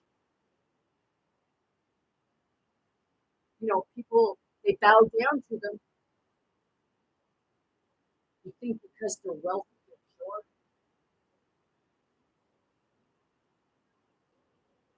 They got their wealth from the backs of their family, by your family being killed to protect them when they were the ones that were supposed to be protecting you.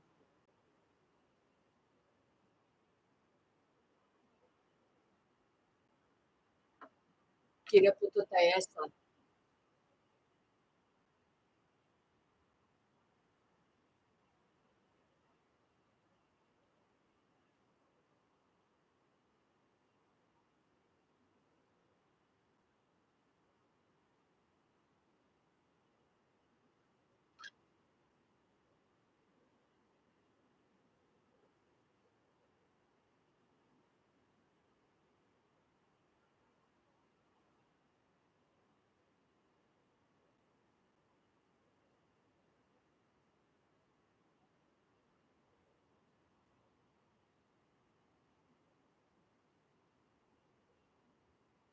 fascism, fascism, fascism, yes, that's what it's pronounced, and the promotion of heroism, vitalism, and violence. The ANI claimed that liberal democracy was no longer compatible with modern rule and advocated a strong state of imperialism. They believe that humans are naturally predatory. No, people are trained to kill to have foreign first. And that nation and the nations are in a constant struggle in which only the strong will survive. Only because the 1%ers are at the top. I'm on. You sick?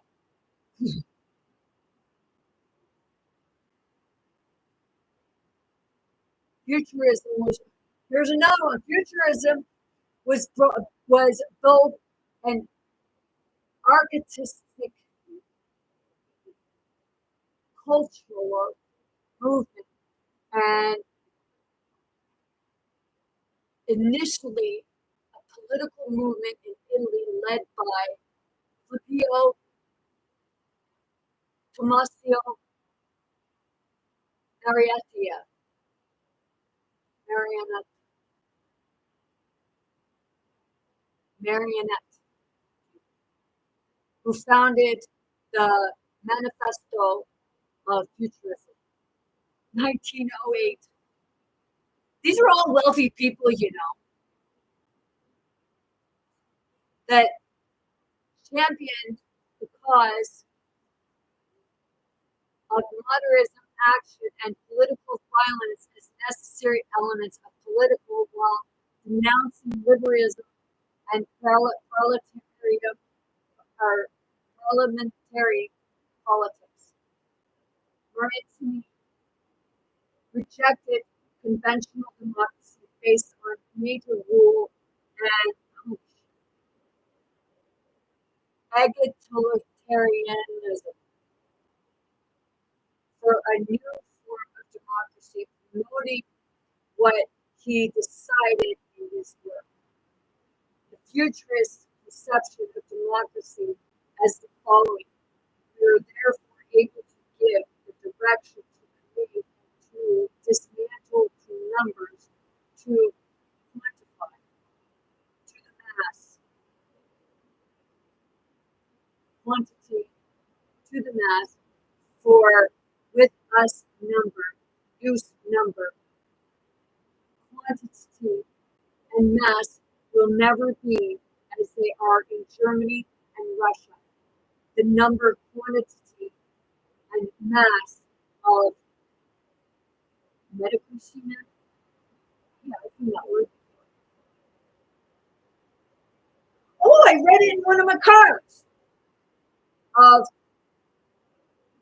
metacorsi men incapable and indecisive.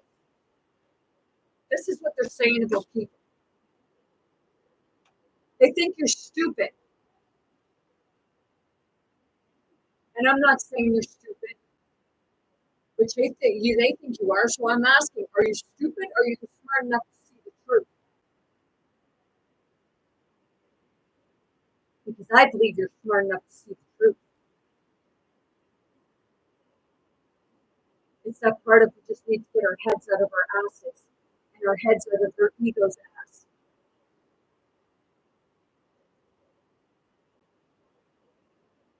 Futurism influenced fascism.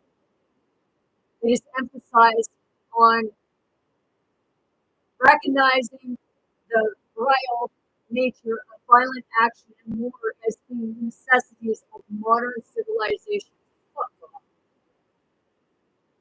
Marionetti promoted the need of physical training of young men, saying that in male education, gymnastics should take precedence over books. He advocated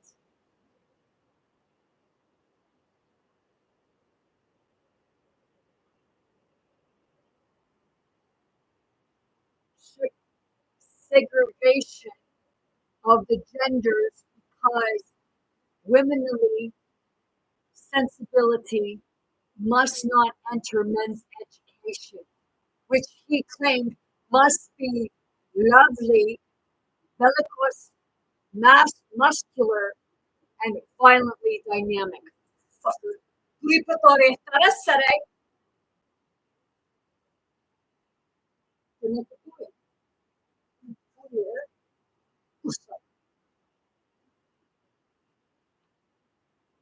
World War One and its aftermath.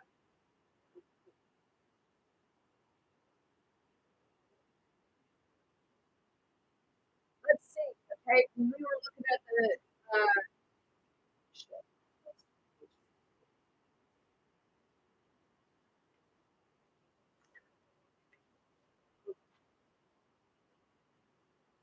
Three Marys,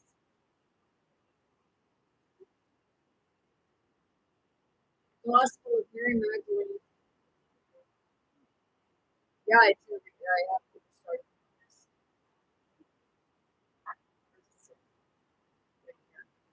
Now,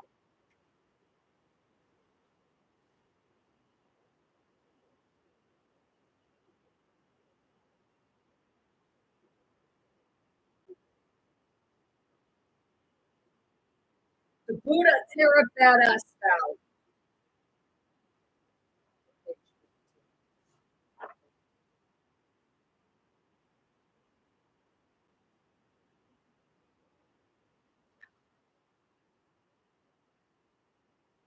And in here, they told the Buddha Badass Terra, you know, come back in another life as a man. And they might listen.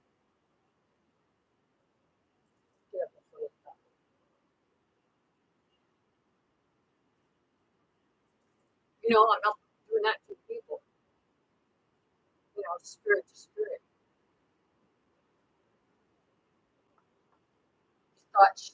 He thought Tara was a badass and she was good and stuff like that, but you know, you told the person at that time that, you know, come back as a man and you listen.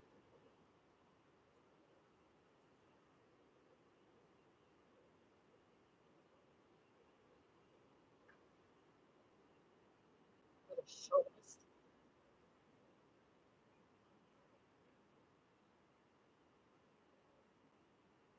World War One and its aftermath, 1914 to 1929. At the outbreak of World War One in August 1914, the Italian political left became severely split over its position on the war. The Italian Socialist Party (PSI) opposed the war, but a number of Italian revolutionary syndicalists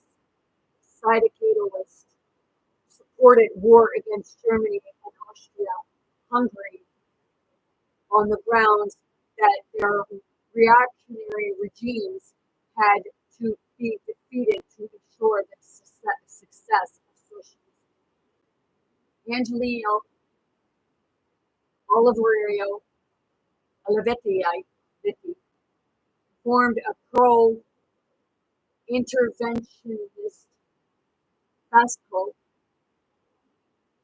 fascio called the Revolutionary Fascists of International Action in October 1914. Benito Mussolini,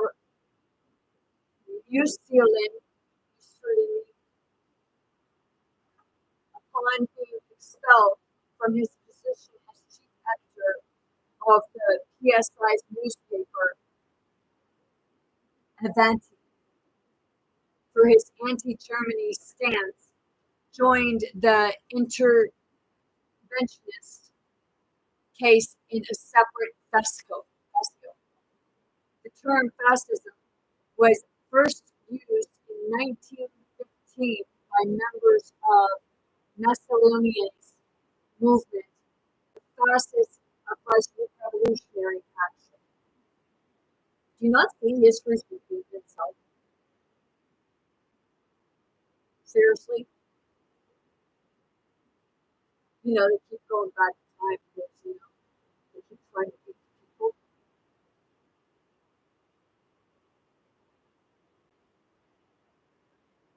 The first meeting of the fascist revolutionary action was held on January 24th, 1915, when Mussolini declared that it was necessary for Europe to resolve its national problems, including national borders of Italy and elsewhere, for the ideals of justice and liberty, for which most peoples must acquire the right to belong to those national communities from which they descended. Now, I'm going to tell you something. People think that, like, the borders and stuff like that to keep, you know, people are coming. Do you ever think maybe people are trying to come in illegally because they want to see their families and they don't have the means otherwise?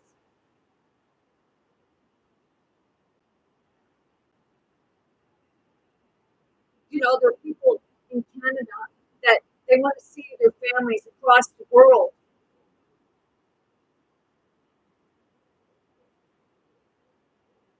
but somebody else decides whether or not you can pass. I must say, who gave them the fucking right to tell you that your people can travel and not travel?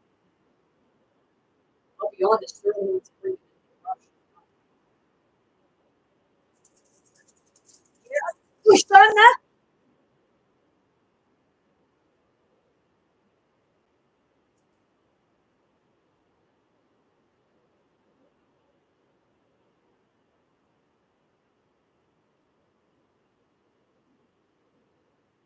You suppress people, right? Make people think that it's the other people, right? Put them against them.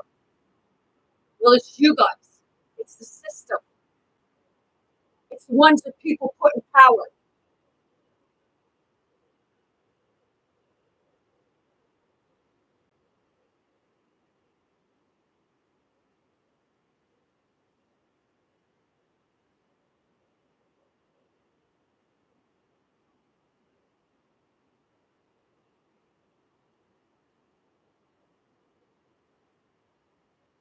On being expelled from his position as chief editor, right?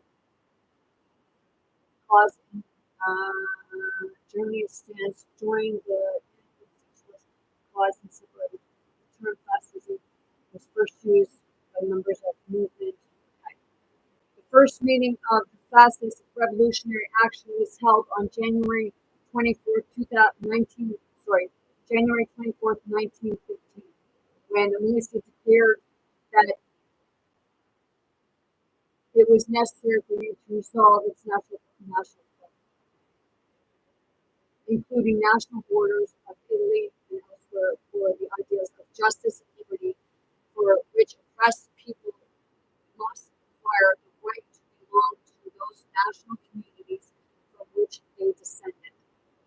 Attempts to hold mass meetings were ineffective, and the organization was regularly harassed by government authorities and socialists.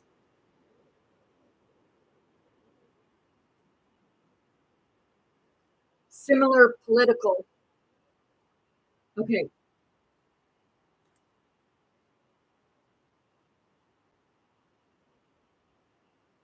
before I go any further than that, I'm going to read what oligarchy is.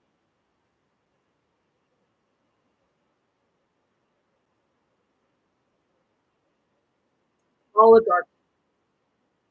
Oligarchy from ancient Greek, rule by few,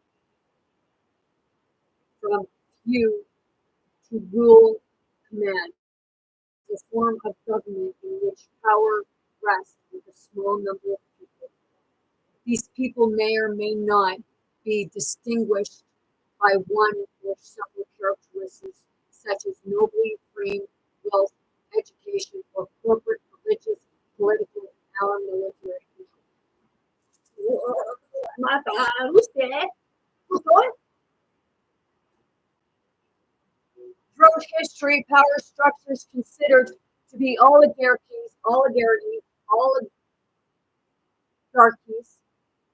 have often been viewed as coercive, co- coercive, coercive, relying on public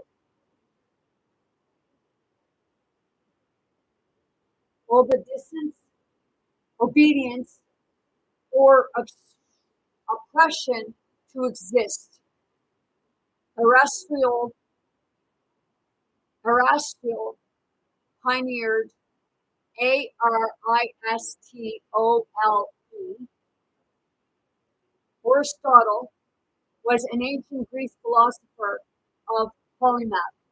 His writing covered a broad range of subjects spanning the natural science, philosophy, logistics, economics, political, psychologically, and the arts. As the founder of the Periodic School of Philosophy in the Lyric of Atlantis, or Athens,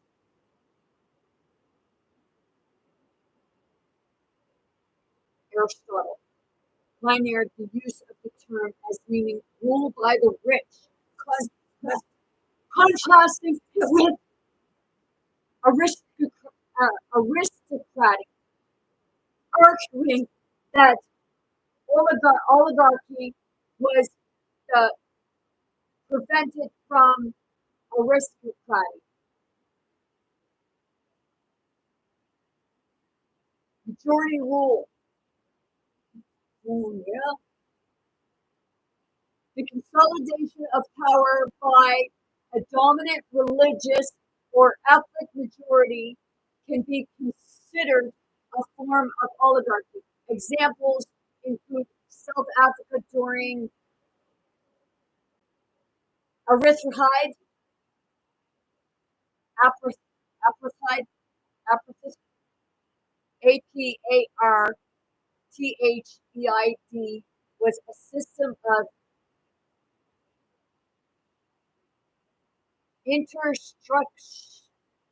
institutionalized radical regeneration that existed in South Africa and Southwest Africa from 1948 to the early 1990s. It was characterized by an authoritarian political culture based on fascism, which ensured that South Africa was dominated.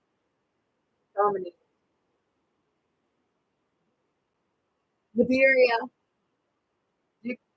Liberia, under American Liberians and social SULTANATE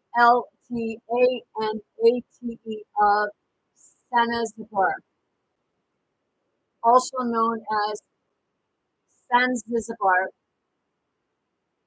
Sultan was an East African Muslim state controlled by the Sultan of Zanzibar.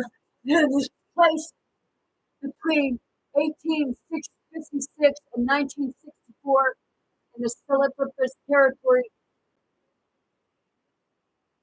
varied over time, and after a period of decline, the state had sovereignty over only the Zanzibar.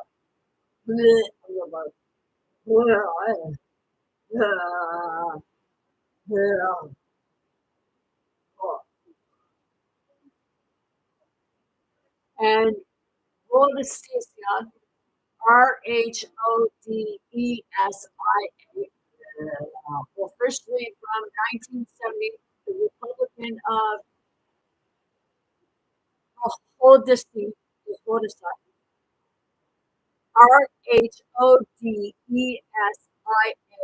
was an unrecognized state in South Africa from 1965 to 1970 during the 14-year period that place Rhodesia, excuse me, I don't know the word, served as the de facto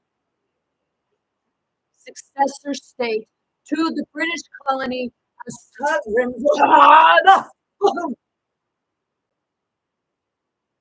Rhodesia. And in the 1980, it became modern day Zimbabwe. In these cases, oligarchic rule was often tied to the legacy of colonialism.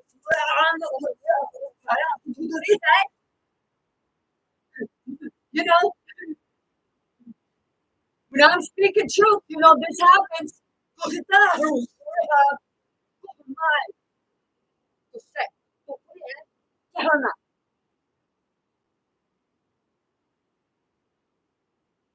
In the early 20th century, Robert Michaels expanded on this idea in his Iron Law of Oligarchy. He argued that even democracy, like all large organizations, tend to become oligarchic due to the necessity of dividing labor, which ultimately results in a ruling class focused on maintaining its power. Right? Yeah. Cái nè, sau đó sa hết nó cũng không có mi ang ana ko ya dai ai.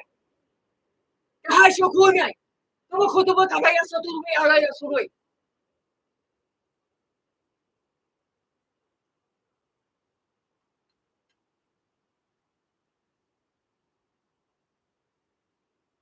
Quantitative oligarchies. Business groups may be considered oligarchies. They meet the following criteria. They are the largest private owners in the country. Whoa, man. They possess significant political power and influence their own interests.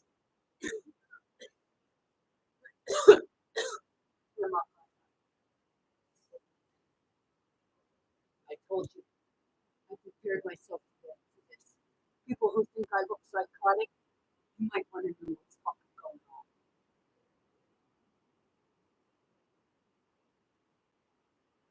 Or maybe some of you are the ones doing it.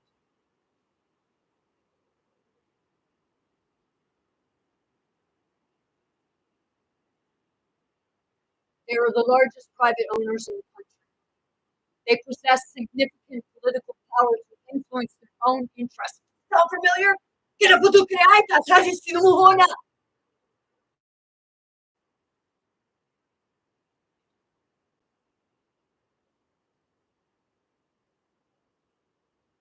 owners control multiple businesses, coordinating activities across sectors.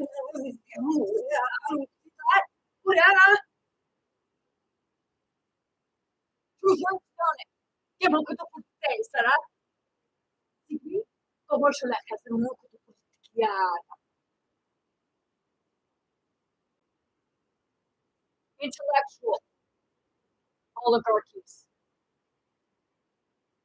George Bernard Shaw coined the conception of an intellectual oligarchy in his play Major Barbara,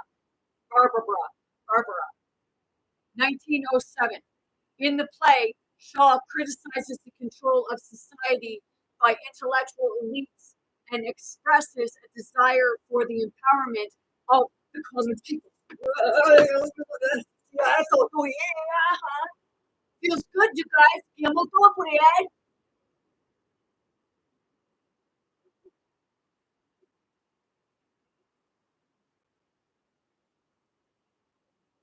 I now want to give the common man weapons against the intellectual man. I love the common people. I want to arm them against the lawyer, the doctor, the priest, the literacy man, the professors, the artists, and the politicians who once in authority is the most dangerous, destructive, disastrous, and tyrannical of all the fools, radicals, and imposters. I want a democratic power strong enough to force the intellectual oligarchy to use its genius for the general good or else perish.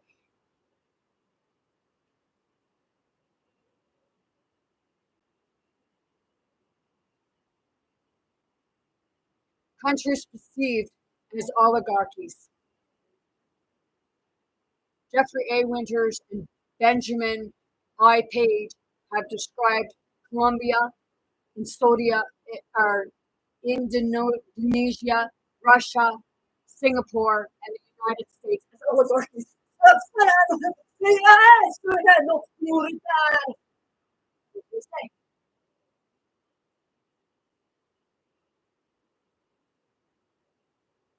Some looks like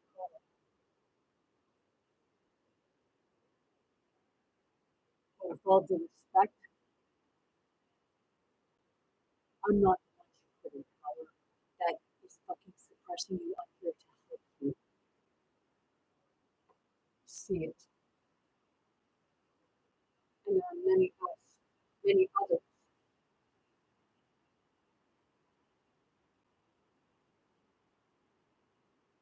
First off, the Philippines. I know somebody who was talking about going to the Philippines. You know, the universe stopped you from going. During the presidency of Ferdinand, Ferdinand, Ferdinand, Ferdinand Marcos, from 1965 to 1986, survival monopolies, monopolies. Hey, sound like the game, hey? Monopolies arose in the Philippines, primarily linked to the Marcos family and their close association. Analysts have described this period and even subsequent decades as an era of oligarchy in the Philippines. President Rodrigo Duterte, Rodrigo Duterte, elected in 2016, promised to dismantle the oligarchy during his presidency. However, corporate oligarchy persisted throughout his terrain, through tenure, tenure. Well, Duterte criticized prominent tycoons such as the alias alias AYALAS and Manny Pangilinan Pagilinan, corporate figures allied with Duterte, Duterte, Duterte, Duterte, Duterte, including Dennis Yee, last name Y, and Adene Corporation. UDENNA Corporation benefited during his administration. Who did Donald Trump bring in? He brought in the billionaires, right? He made sure he brought in the tech. You know, Jeff Bezos, Elon Musk, Mark Zuckerberg. Who else did he bring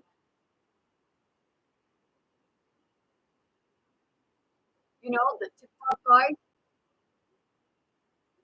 He brought in big ones, right?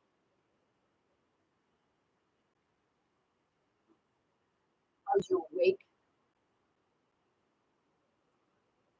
not being rude. I'm asking you to wait. Russian Federation. Since the dissolution of the Soviet Union in 1991 and the subsequent privatization of state-owned assets, a class of Russian oligarchs emerged. These oligarchs gained control of significant portions of the economy, especially in the energy, metals, and resources sector. Many of these individuals maintain close ties with government officials, particularly the president, leading some of the characteristics modern as an oligarchy intertwined with the states. Did you hear that? Passing the ball to you, man.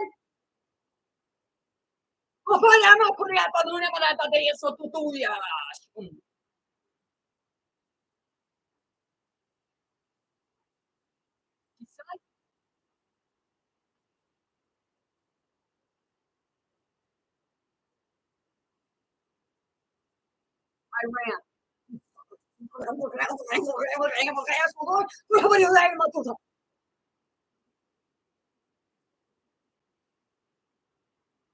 The Islamic Republic of Iran, established after 1979 Iranian Revolution, is sometimes described as a clerical oligarchy.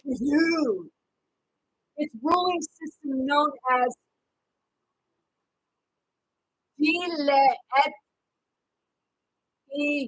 FAQIH,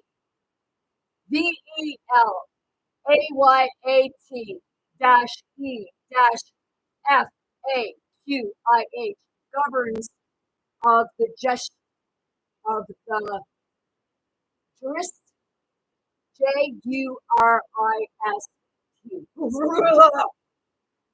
places power in the hands of a small group of high-ranking shy clerics,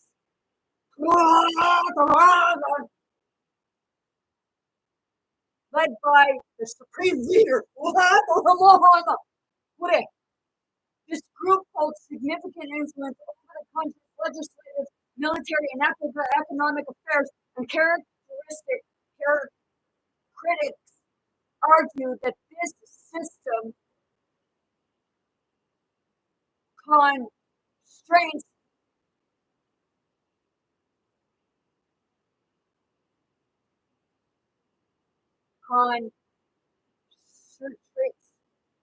concentrates power in a religious elite,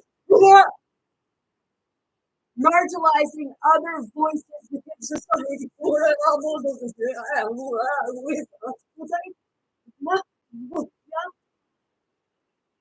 Feels good. I like it. Bring it more. People might think, lady, you're psychotic. No, people, you might want to see what's going on and understand what's going on, what you're witnessing. Whether, you don't have to believe it. My channel is not for everyone. Next one of the oligarchy.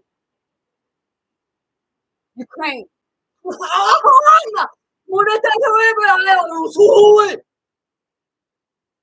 Since Ukrainians' independence in 1991, a powerful class of business elites known as Ukrainian oligarchs, has played a significant role in the country's political and economical. Why do you think they're funding the wars?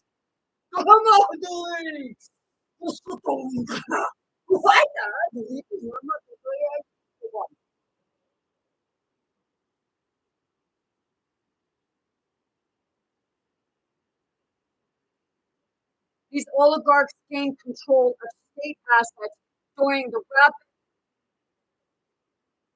privatization that followed the collapse of the Soviet Union.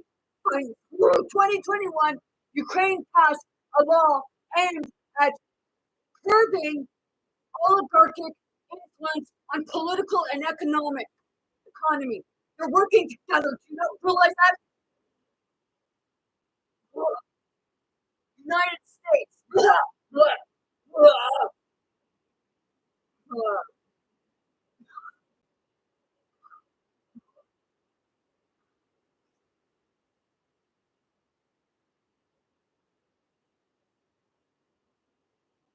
In the United States, several commentators, mentors, COMMENTATORS, and scholars have suggested that the United States demonstrates characteristics of an oligarchy. Oligarchy, yeah, particularly in relation to the consideration of wealth and political influence among a small elite, as exemplified by the list of top political party donors.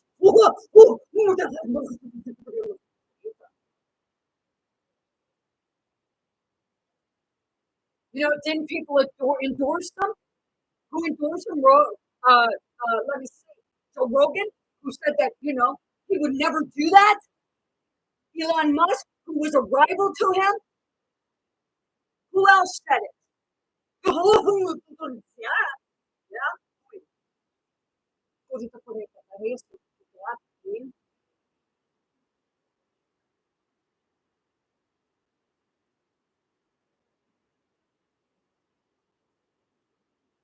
So who was your top donors? Who did they have? Jeff Bezos? Hey, Donald Trump? I guess money does do the talking for you, doing it. Or are you just a fucking puppet that'll just sign anything to have your name? He's the one.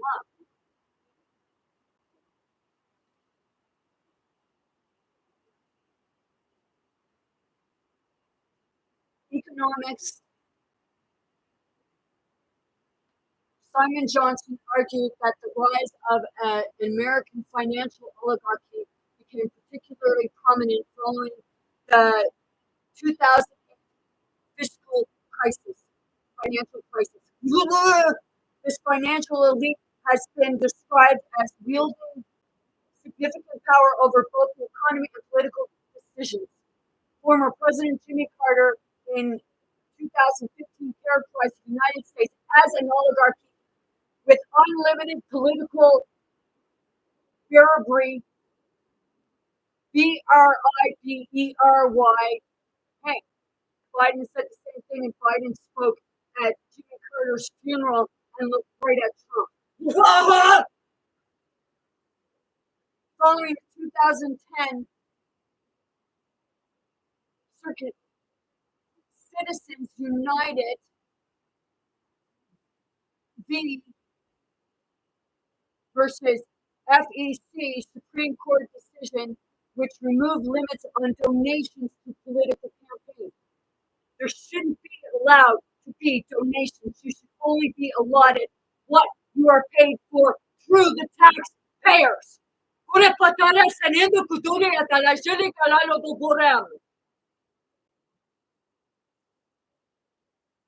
There should not be any outside funding allowed because you're fucking buying it. Ugh.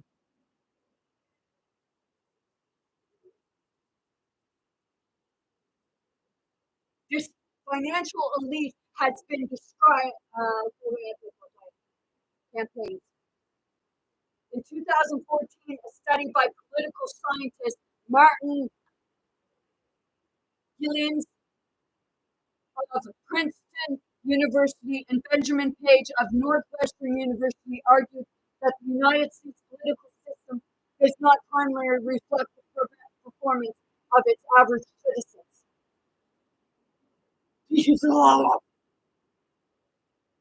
Their analysis of policy outcomes between 1981 and 2002 suggests that wealthy individuals of business groups held substantial influence over political decisions, offering sidelining the majority of Americans. Did you hear that? What has?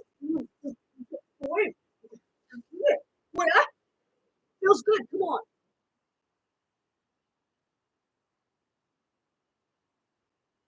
Will the United States maintain democratic features such as regular elections, freedom of speech, and widespread suffrage, okay, well, they're actually suppressing freedom of speech. And, they're taking out what doesn't go to their narrative. Well,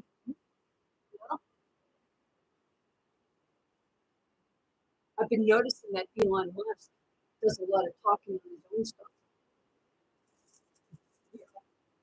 Yes, sir. The study noted that policy decisions are disproportionately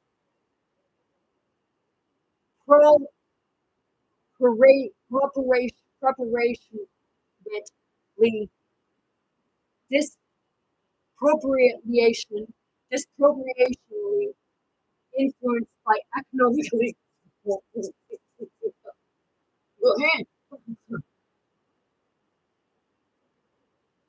However, the study received criticism from other scholars who argued that the influence of average citizens should not be discounted and that the conclusions about oligarchic tendencies were overstated.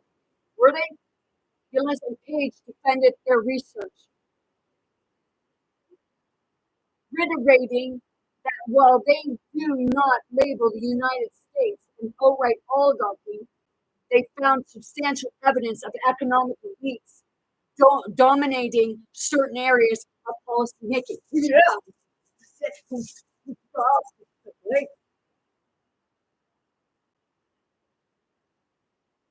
Yeah. Maybe they're going for oligarchy. I might look like a spastic raging lunatic, but you might want to understand. In his presidential farewell address on January 15th, 2025, outgoing U.S. President Joe Biden warned that an oligarchy was taking shape in the American, which threatened democracy, basic rights, and freedoms, added by a tech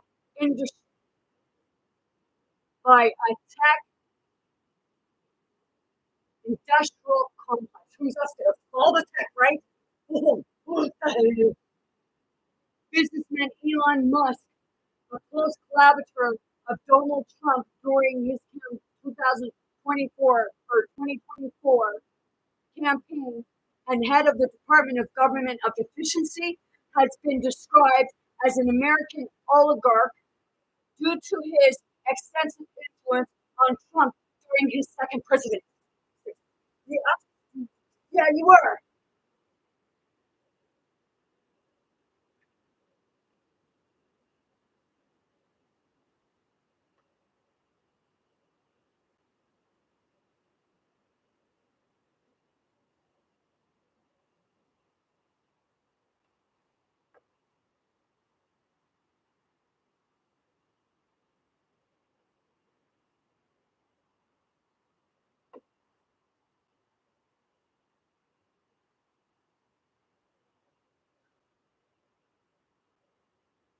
This is back to fascism. Attempts to hold mass meetings were ineffective and organized.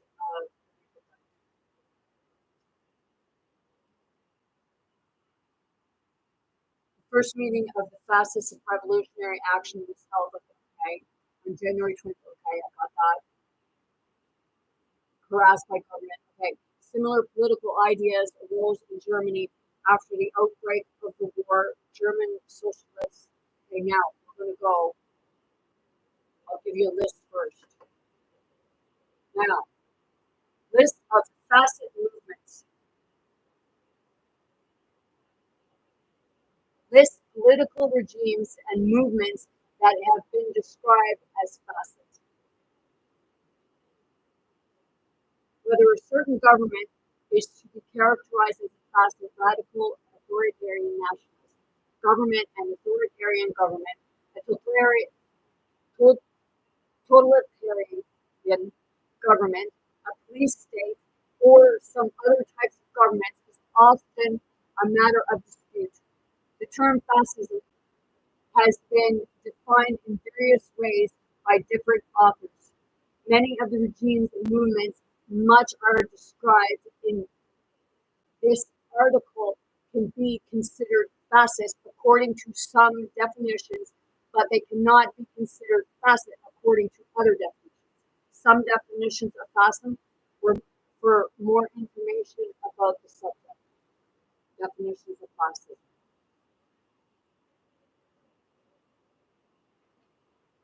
Okay. What constitutes a definition of fascism? Fascism? A fascist government has been a complicated and highly disputed subject concerning the exact nature of fascism. Its core tenets debate amongst historians, political scientists, and other scholars ever since Benito Mussolini first used the term in 1915. Historian Ian Kershaw once wrote that trying to define fascism is like trying to nail jelly to a wall.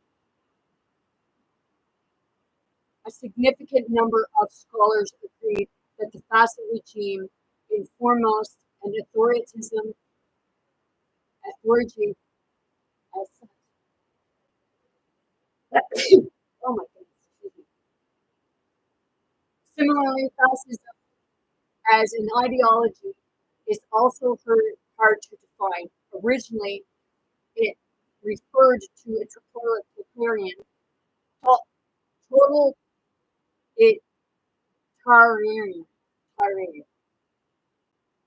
political movement linked with capitalism or corporatism, which existed in Italy from 1922 to 1943 under the leadership of Benito Mussolini.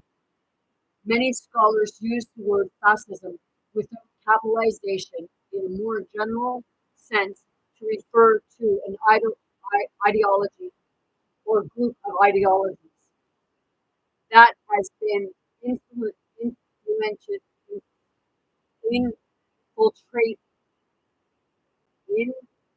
influential,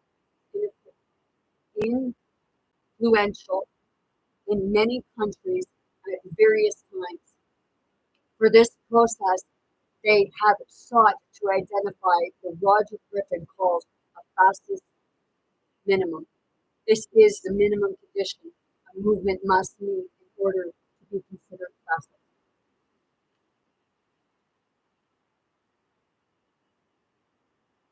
The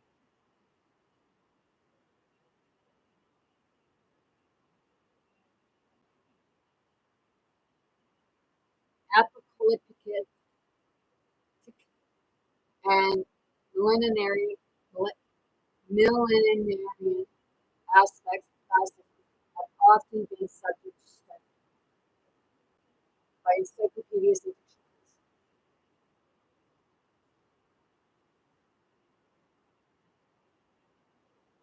Encyclopedia Britannica. The Encyclopedia Britannica defines fascism as a political ideology and mass movement that determined many parts of Central, Southern, and Eastern Europe between 1919 and 1945. Well, that was just after World War One and into the end of World War II.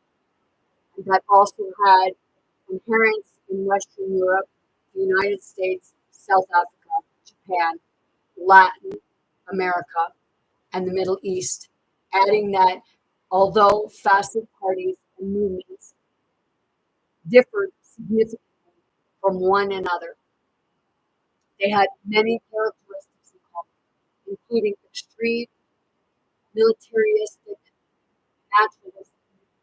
nationalism, contempt for electoral democracy, and political and cultural liberalism, a belief in natural social hierarchy and the role of elites, and the desire to create a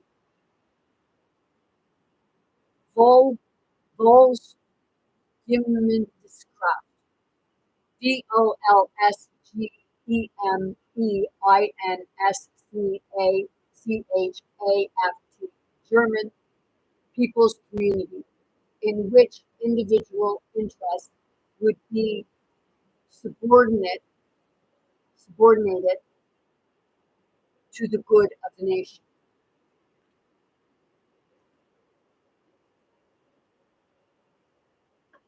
Holocaust Encyclopedia.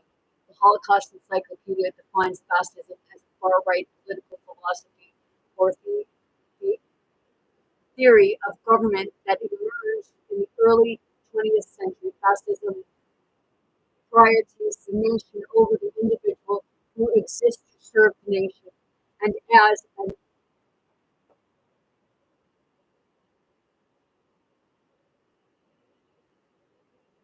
ultranationalist, authoritarian political philosophy. It combines elements of nationalism, militarism, economic self-sufficiency, and totalitarianism. It opposes communism, socialism, pluralism, individual rights, equality, and democratic government.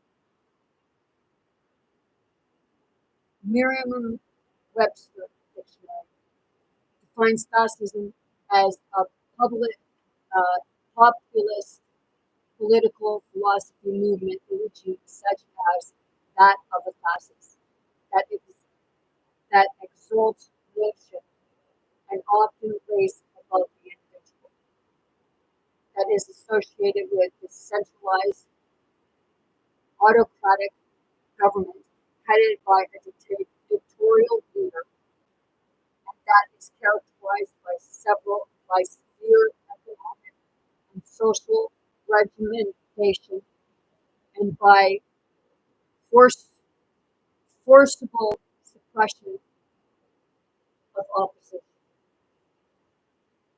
The cheat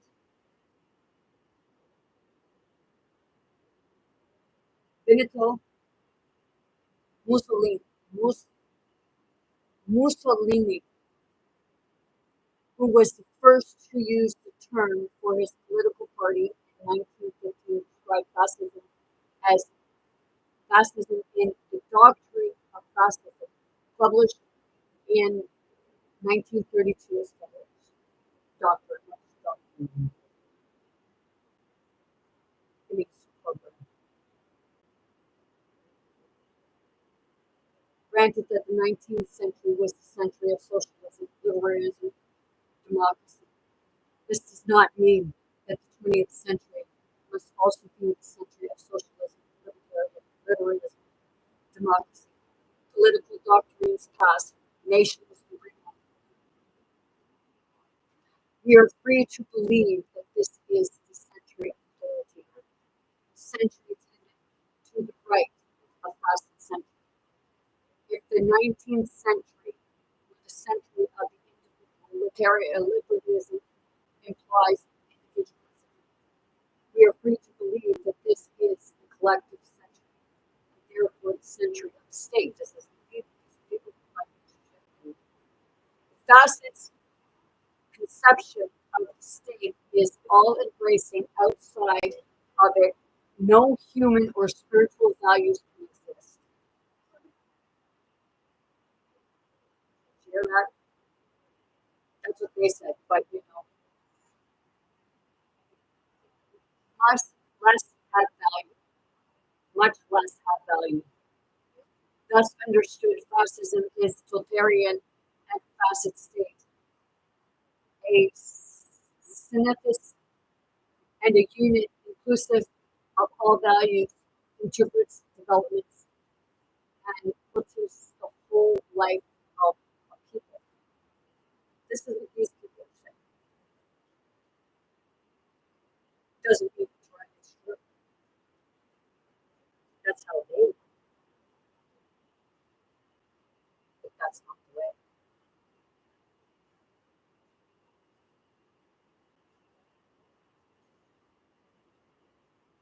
Because see, they're supposed to work with people. blooded, right?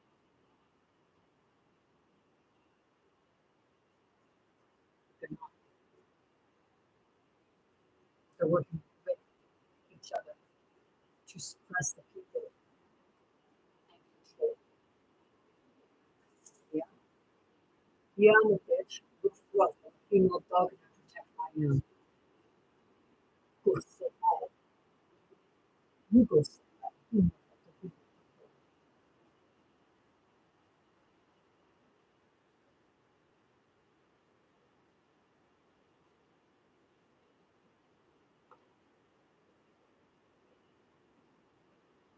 Century 30, century 10 to the right, century in the 19th century, the century of individuals, their present lies individualism. We are free to believe that the collective century, therefore, the century of the state. Faster contention of the state is all embracing both sides. Okay, and thus understood, fascism, fascist state, a single and a unit inclusive of all values, interpretants, develops, and potentiaries the whole life of a people. Fascism is a religious concept in which man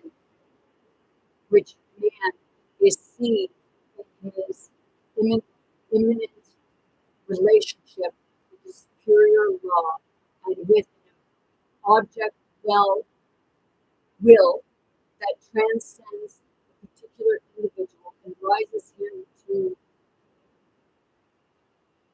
conscious membership of a spiritual society.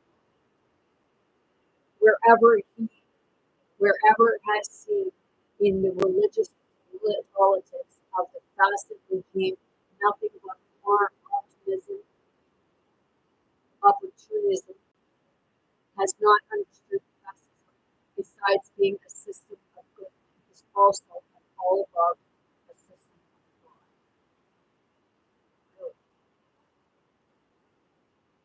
Let's see. In a speech before the Chamber of Deputies on 26 May 27, Mussolini said, everything in the state, nothing outside the state, nothing against the state. Italian, tutto nelle setto vieti edificio dello sitio nulla tutto lo stelio. You know, did I finish it?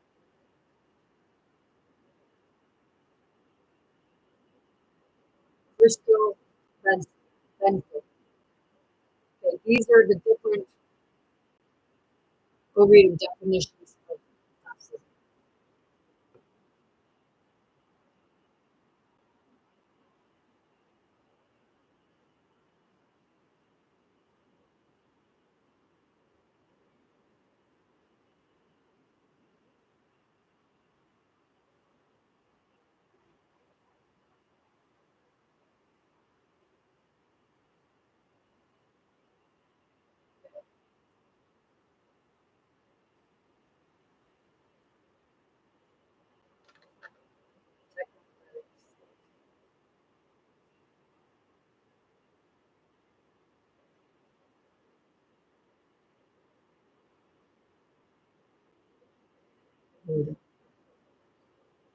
Lenji believed that radical solidarity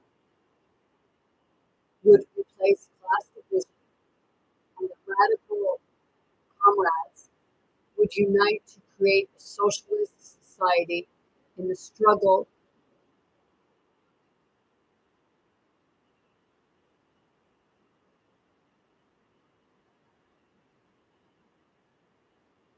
of proletarian Germany against capitalist Britain. He believed that the spirit of 1914 manifested itself in the concept of the People's League of National Socialism. This National Socialism was a form of state socialism that rejected the idea of boundless freedom and promoted an economy that would serve the whole Germany under the leadership of the state. This National Socialism was opposed to capitalism because of the components that were against the national interests of Germany, but insisted the National Socialism would strive for greater efficiency in the economy. Lenji advocated an authoritarian, rational ruling elite to develop national socialism through a hierarchical, technocratic state. Impact of World War I. Fascists viewed World War I as bringing revolutionary changes in the nation's war society and state technology. As the advert of total war and mass mobilization had broken down the distinction between civilian and combatant, as civilians had become a critical part of economic production for the war effort, and thus arose military citizenship, in which all citizens were involved to the military in some manner during the war. You know, the military is supposed to work for the people, not the government. And if you're doing government's good work and you're not doing innocent people because they tell you to,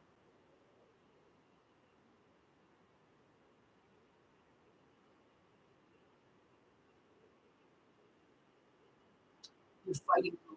You're keeping it vulnerable.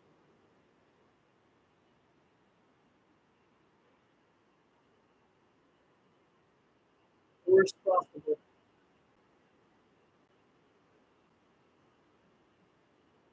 To them, peace is not.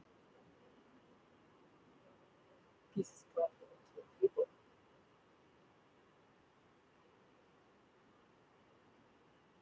but not to them.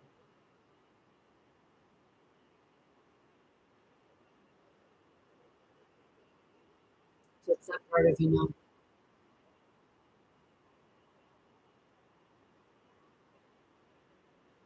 it's time to shake the leader's hand.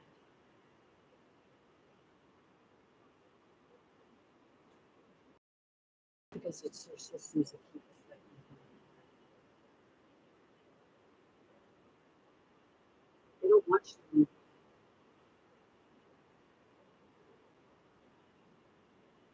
Because if you move on and capture the business, that means they're in the job.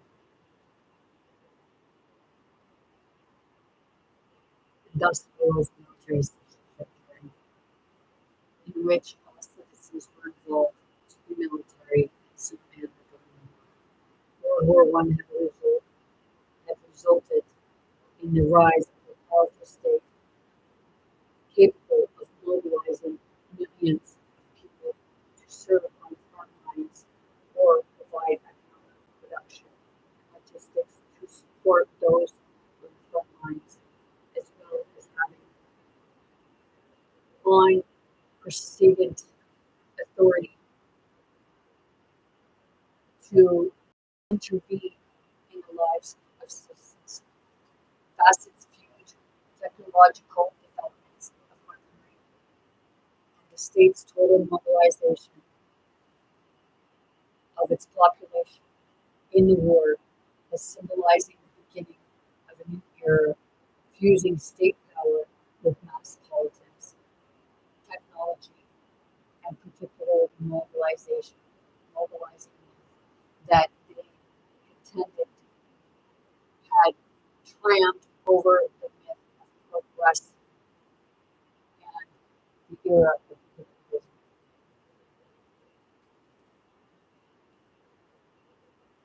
Impact of the Bolshevik Revolution. Bolshevik, Bolshevik, Bolshevik Revolution. Struggle against fascism. The October Revolution of 1917 is which Bolshevik communists led by Vladimir Lenin, Lenin, seized power in Russia, greatly influenced the development of fascism. Lino Trotsky, Trotsky, Trotsky,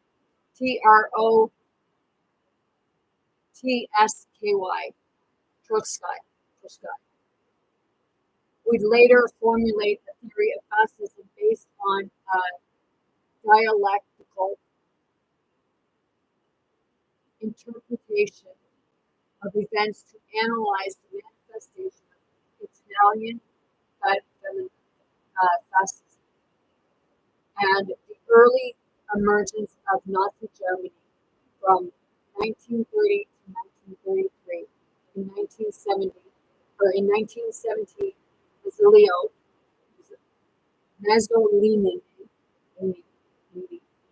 as leader of the fascist revolutionary action, praised the October Revolution, but later he became unimpressed with Lenin, Lenin, Lenin, regarding him as merely a new version of Tsar Nicholas II, Tsar Nicholas II.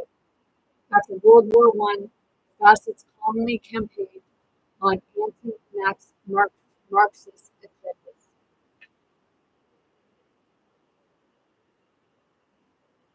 Liberal opponents are called fascism and the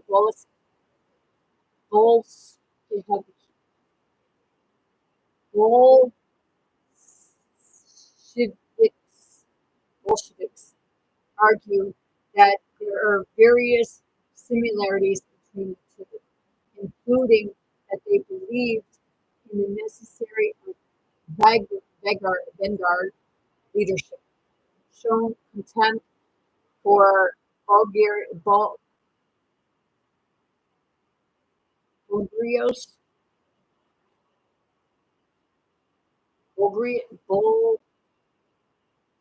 Bulgarios, values, and had totalitarian ambitions. In practice, both have commonly emphasized revolutionary action, proletarian nation theories, one-party state, one-party beliefs. However, both draw clear distinctions from each other, both in aims and tactics, with the Bolsheviks emphasizing the need for an organized participatory democracy, Soviet democracy, and egalitarian, Egalitarian,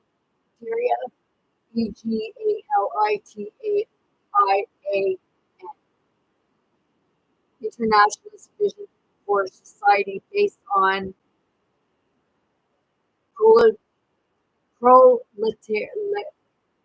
proletarian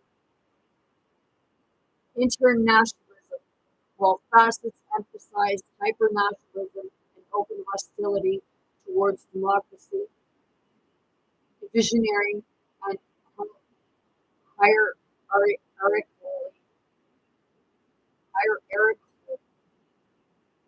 social structure as essential to their aims.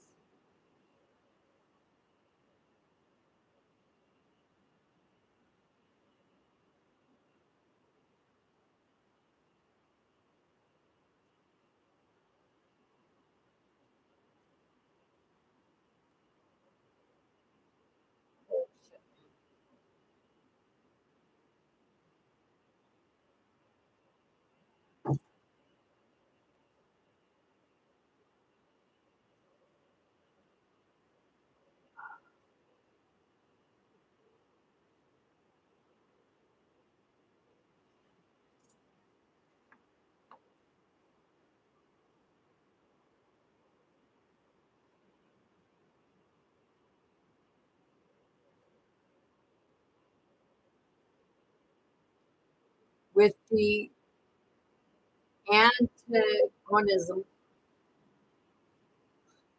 between anti-interventionist Marxists and pro-interventionist fascists complete by the end of the war. The two sides became irre- irreconcilable.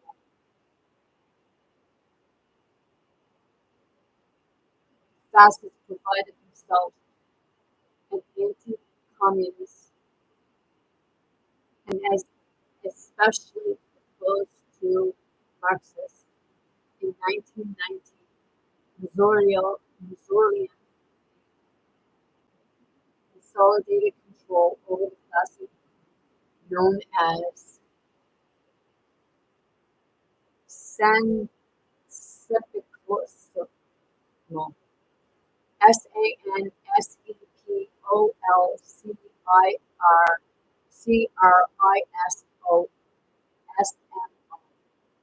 Is a term used to refer to the movement led by Mussolini that preceded fascism. Takes the name from the rally organized by Mussolini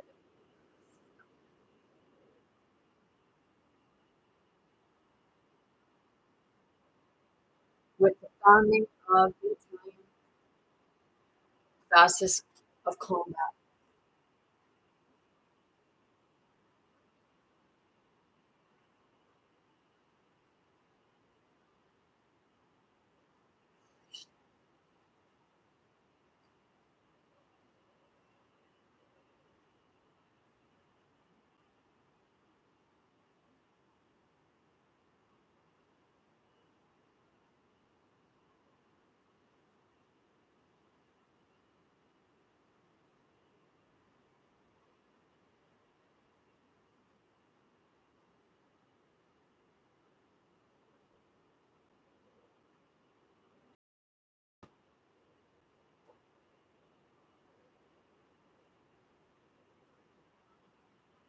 Right now, I'm just in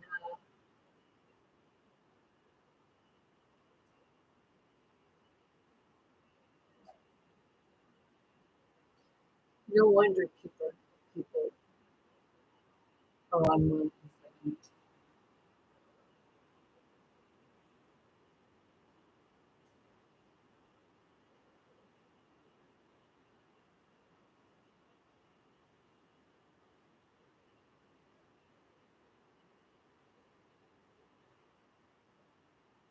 See, this is my first time. I'm going through this, okay, this year now. Like,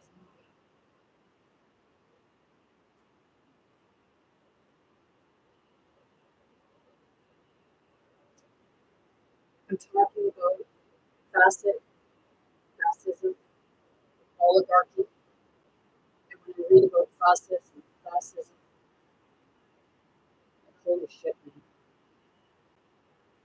It all comes back to the oligarchy. It's to keep people confused.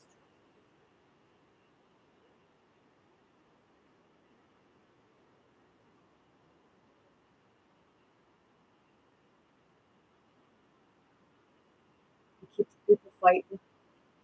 You divide it.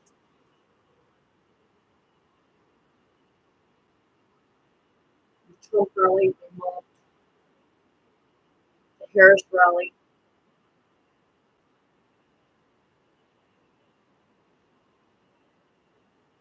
It's that part, Elon Musk and Donald Trump says they have stuff on people so on the black and I think people got shit on the wind. Tried stacking the deck.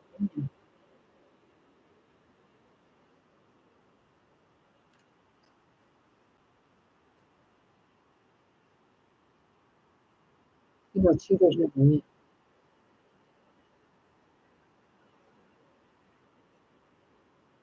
It might be a little bit down the road.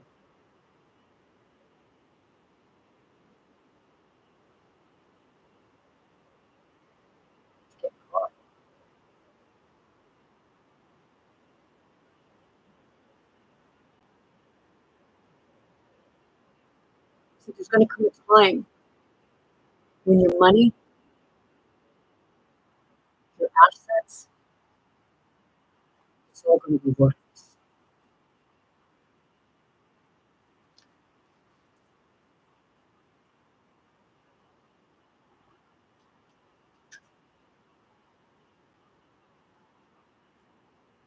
Seriously.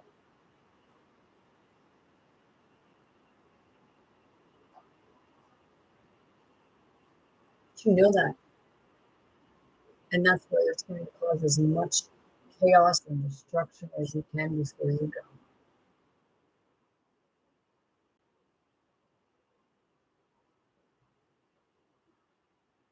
Once you want to send people away and you got people believing that's what should happen. I want to ask those people that believe that should happen, how many of you have family members that are going to go and don't say don't.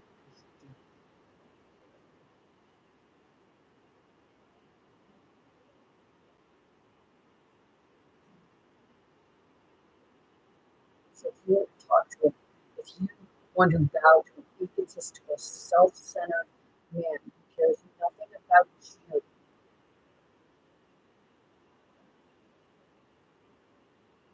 ask yourself. It's not fair to make you feel guilty. It's you have to stay with yourself and ask yourself, what would you do if it was your family? You know, put your laws in. You know, people's body, you have no right to. Should people be going out and get surgery to change your body? You know,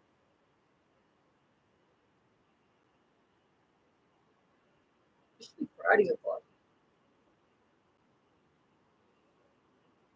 You know, mentally, you may feel like you're the opposite sex.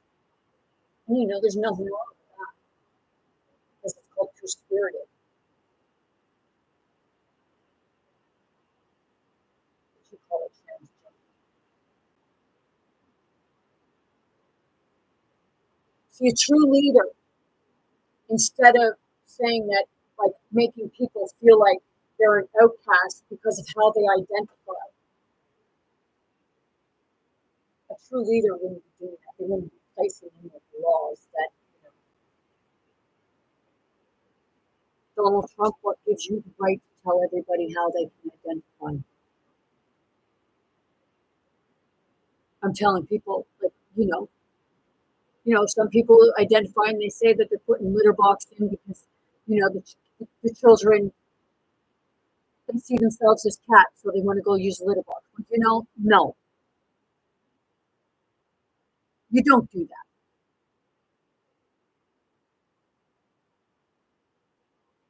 Conversation goes a long way if you take the time to listen.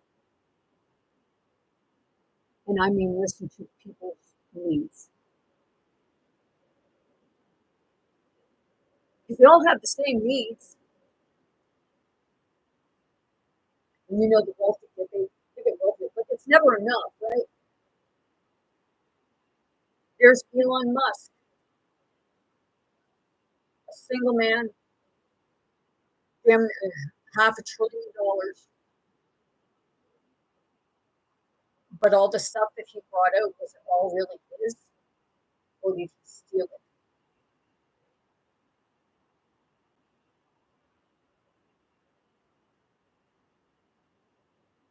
I'm not saying he didn't come up with some stuff, but it's out of date.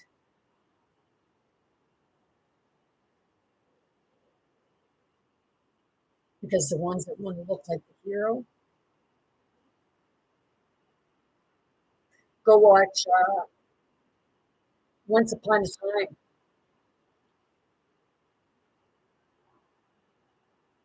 When the author does the switch, because the author is a villain and wants to be a hero. So he turns heroes into villains and villains into heroes.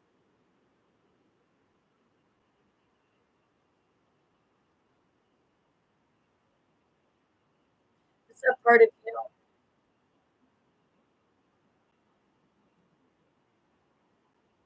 We choose to be villains because we're villains in our own story. We're heroes in our own story.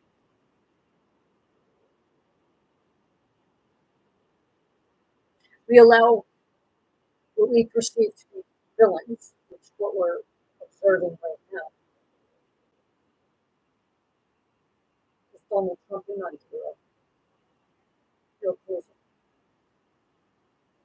But you learned that from his father. I think you learned that from his father before.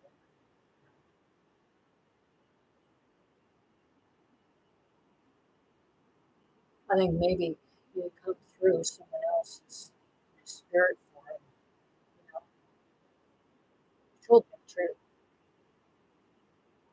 You think the son is bad? The father was worse. Is that how you became a bully? Because your father bullied you?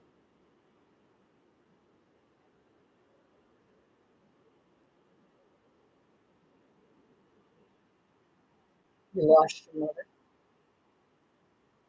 because your mother wasn't happy either.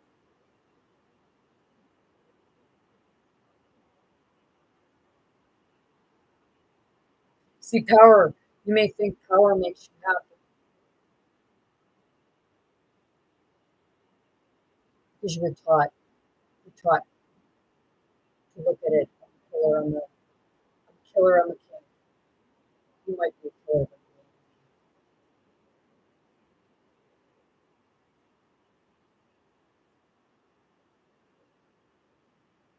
because a true king doesn't get to be glorified.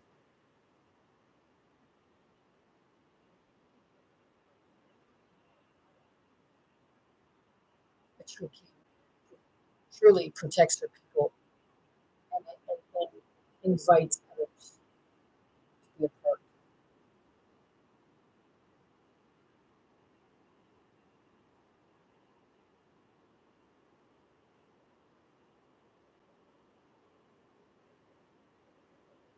Because you know, some of those ones that maybe that you say are immigrants, maybe originally they were from here. They moved away and became citizens.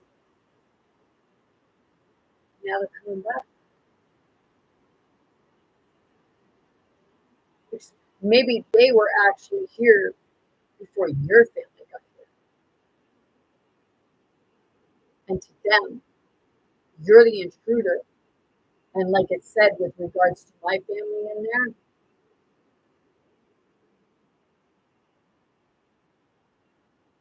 basically they sent us away. Well, the family left because we're all over the world. And we got a fucking big family.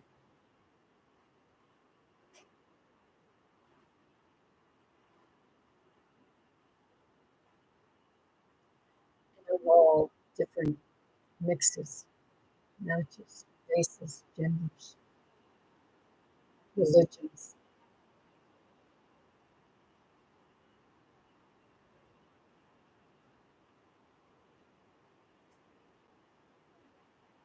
farmers, shipbuilders, business owners, artists, and some of us, maybe you portray us as being undesirables. But have you looked in the mirror lately? I'm not talking their parents.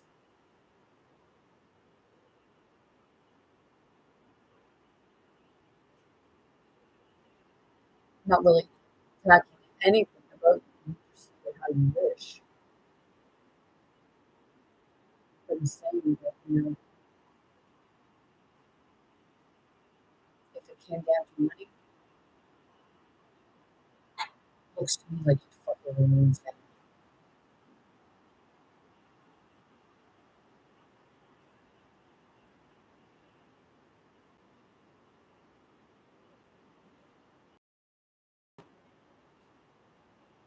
and all one's just like they want to be in power, but greed and ignorance and corruption. You put with families in. You've got to keep the family business going, right? Well,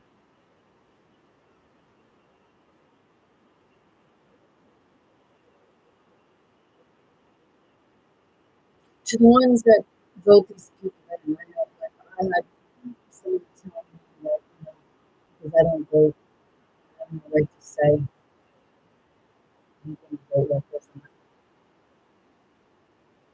because I don't vote. Is a reason why I have a right to say something about what's going on. Because I didn't give my say to somebody else. I speak for me.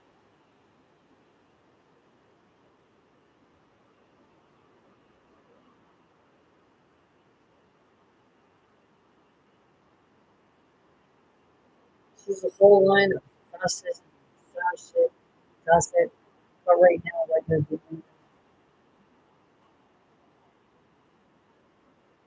is an oligarchy.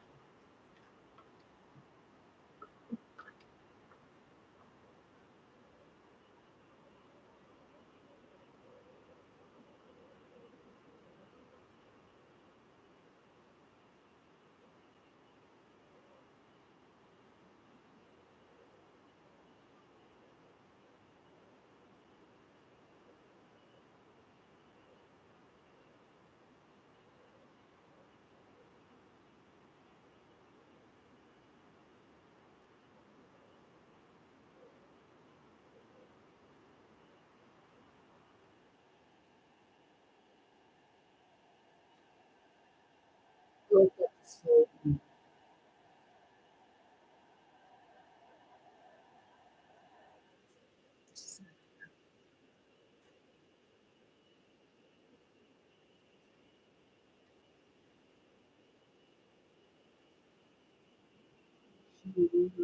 I'm still here.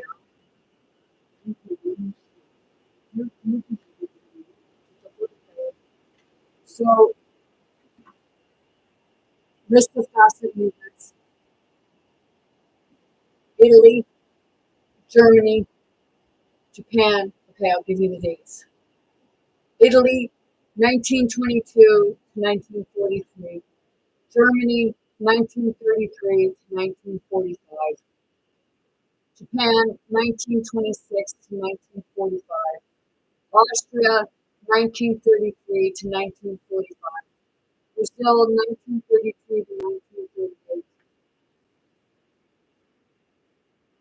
Wood is falling, so no, you don't get to wood in. Que la oportunidad es para esto, pues.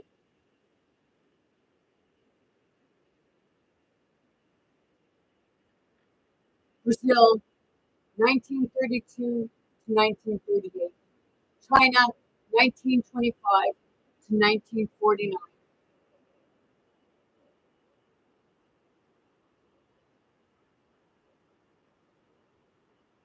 Croatia, Croatia, Croatia, 1941 to 1945. France, 1940 to 1944. Greece, 1936 to 1941. Hungary, 1932 to 1945. Norway, 1942 to 1945. Portugal, 1933 to 1974.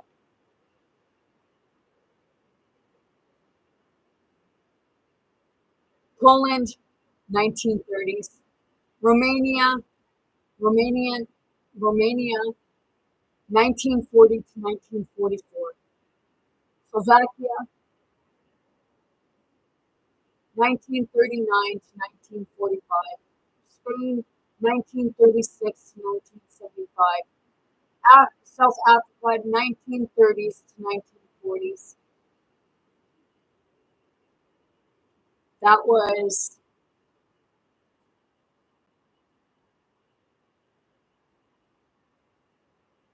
the axis, axis. And that was 1922 to 1945. Now,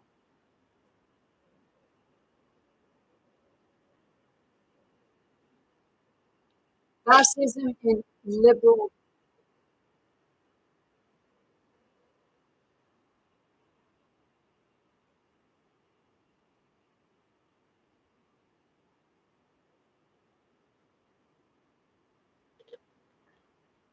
that was fascism and liberal government, liberal democracies. Australia, 1931 to 1940s. Belgium, 1930s to 1945. Canada, 1930s to 1940. Yeah, I like that. Chile, 1932 to 1938. Finland, 1929 to 1932. Ireland, 1932 to 1933. Lebanon, no date. Oh, was formed in 1936.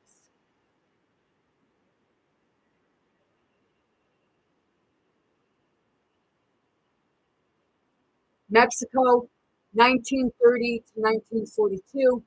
The Netherlands, 1923 to 1945. Sweden, 1926 to 1929. United Kingdom, 1932 to 1940.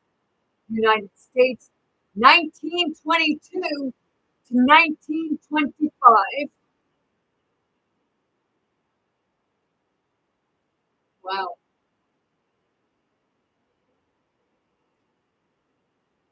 See also alt-right, anti-fascism, anti-fascist action, Antifa United States, anti-racism, anti-racist action,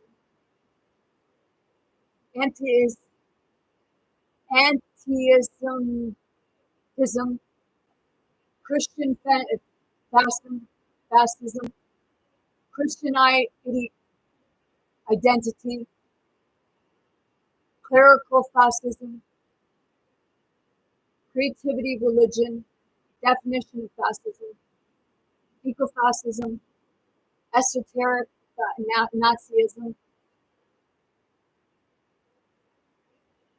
esoteric, esotericism in Germany and Austria, etheric, ethnic nationalism,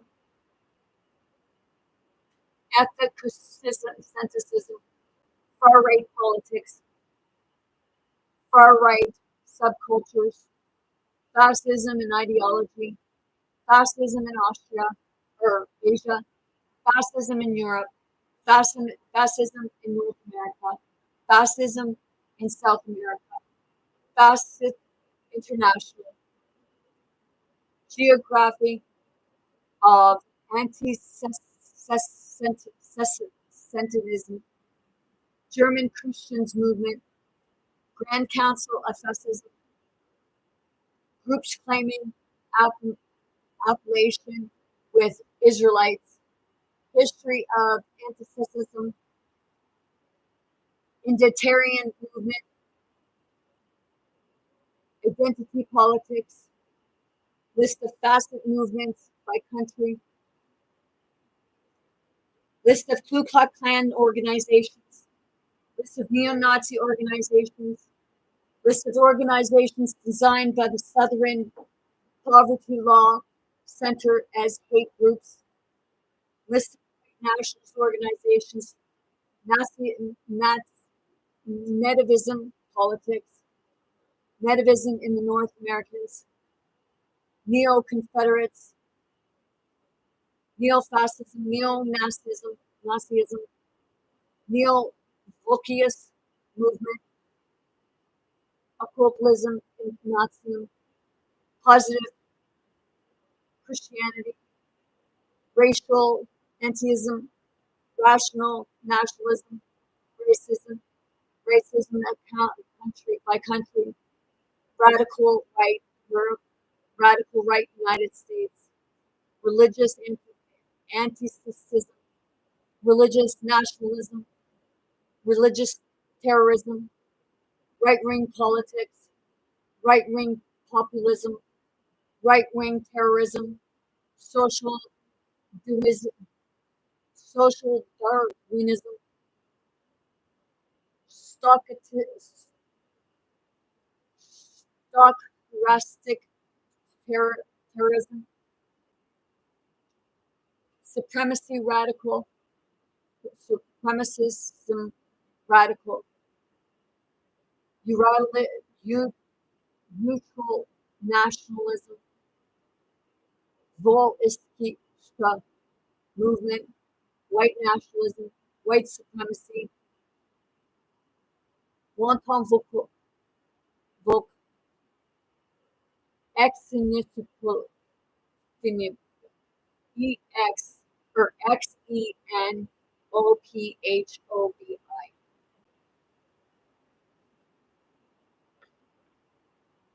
Now,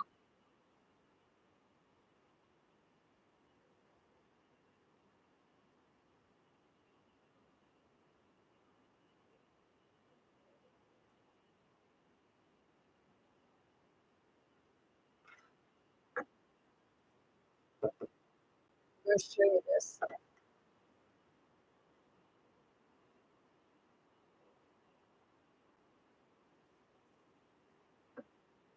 See that? That's the Roman salute.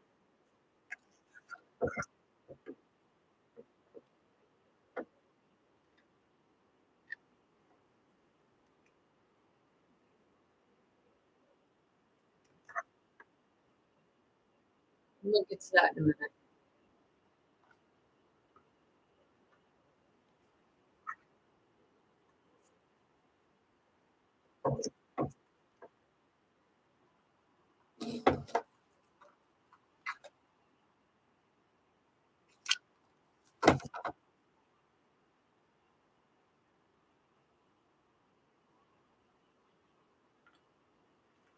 You're doing it again.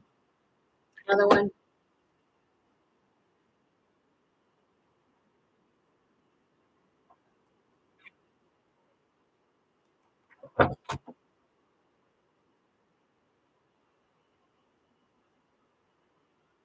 It's always the handout. And there, they have kids at school doing it.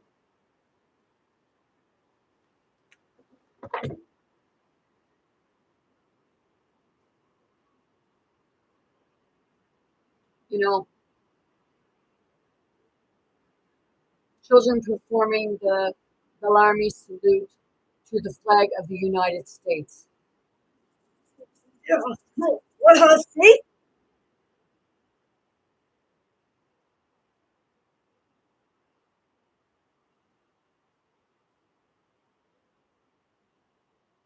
America's school children pledging allegiance to the flag in the former form of the salute, specifically the Bellarmine salute.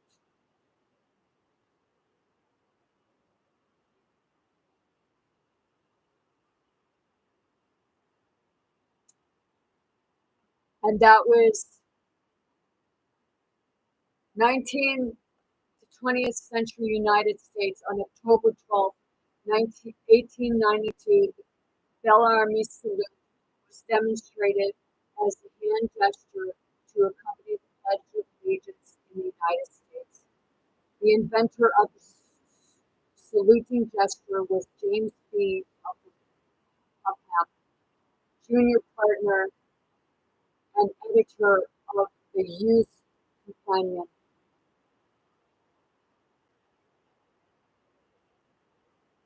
As a fascism took hold in Europe, controversy grew over the use of the Bellarmine salute, given its similarity to the Roman salute. When war broke out in 1939, the controversy intensified. School boards around the country revised the salute to evade to avoid the similarity. There was a constant counter backlash from the United States Flight Association and the Daughters of the American Revolution, who felt it inappropriate for Canadians to have to change the traditional salute as others had later adopted the similar pursuit. Like,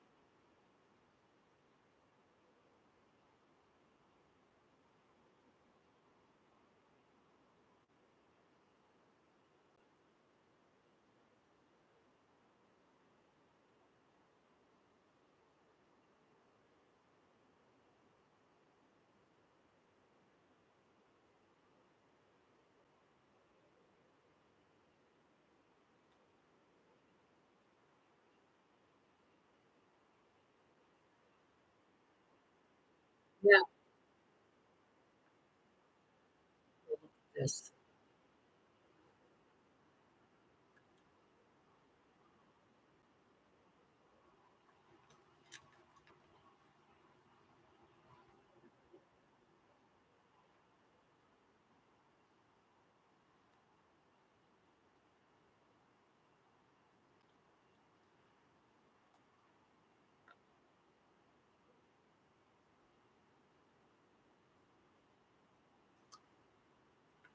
Looks damn close to it.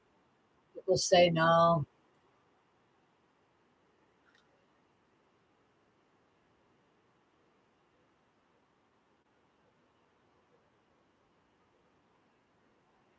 Inspired by the fascist salute used by members of the Italian National Fascist Nazi salute.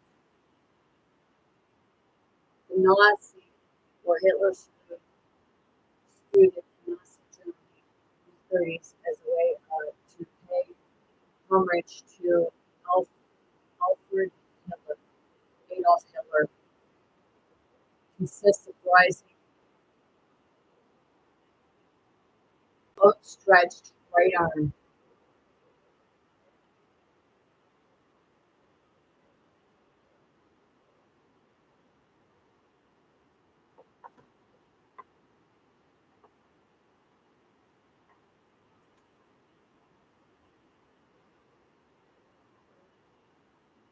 You know,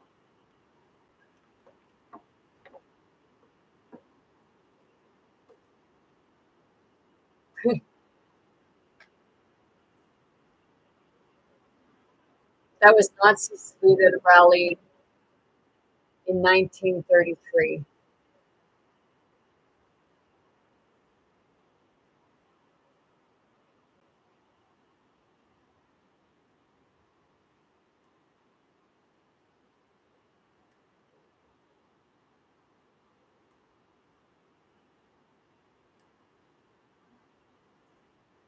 Even do it in schools with young kids.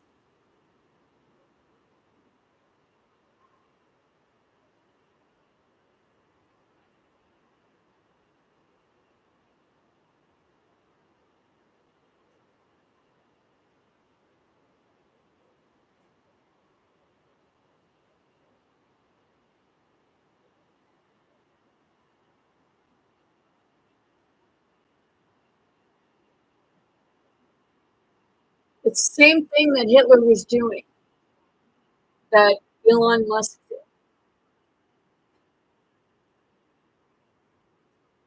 People may not, some people may not realize that. They may not understand it or know it. Some may, and some may not.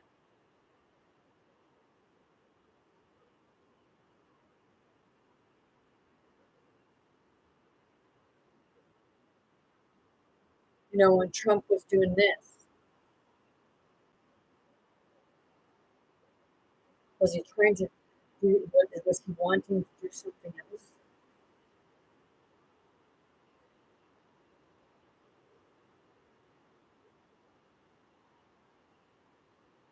Because it's all the same behavior. It's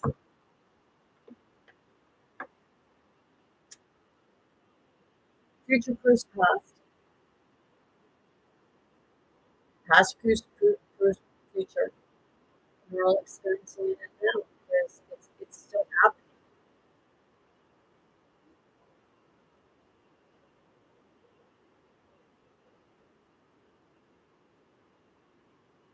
You know, people don't see things maybe the way I do. That's fine. But I'll tell you right now, if you're catering to this stuff, please don't tell me you're with God.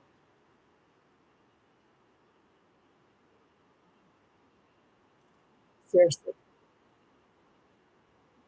Please don't tell me that you're a true believer in Jesus if you're doing the opposite of what you preach he does, what he said. Because he didn't tell you to worship him.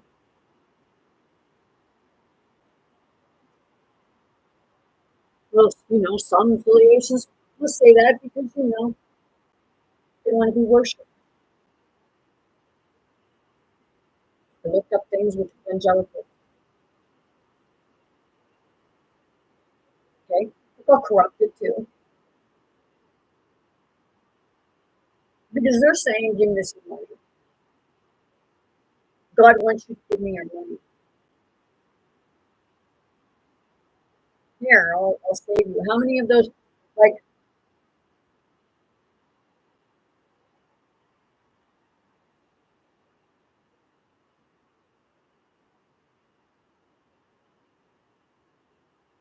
how much of it is staged? And the ones that are part of the stage get paid for doing it.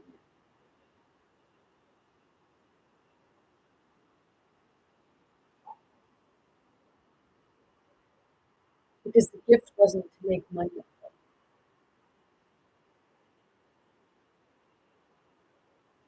Is that part of the supposed to be teaching others how you can have that gift? Because you're supposed to be really healing yourself and teaching others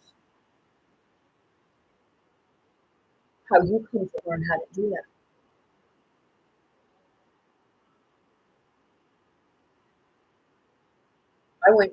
I go deep in myself to get rid of my traumas, to start remembering things from my past so I can let it go.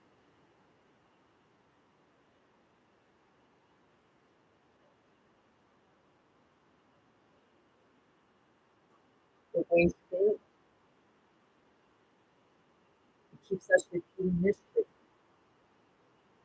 It keeps us allowing them to blind everything to make us forget.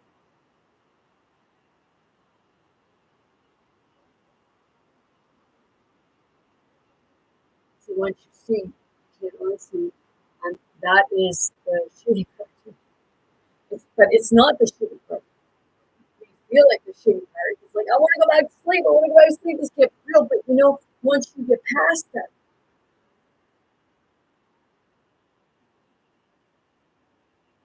and you see that you are the one who helped, not them, that's when you take your power back from them. Say, I have to say over my don't. How do you think that you, because you know, you got people that don't believe in abortion, okay, fine.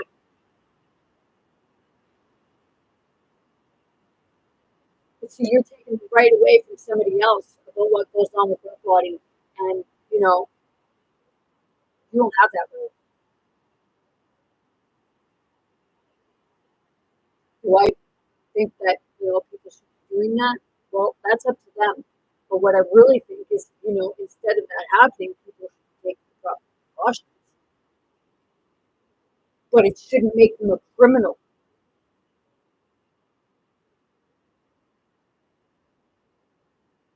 And that's what you're doing.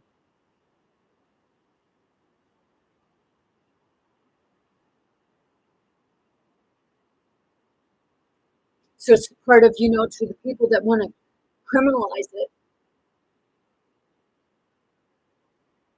Some of these women are having these procedures done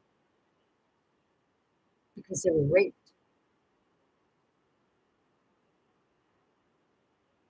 some even by family members.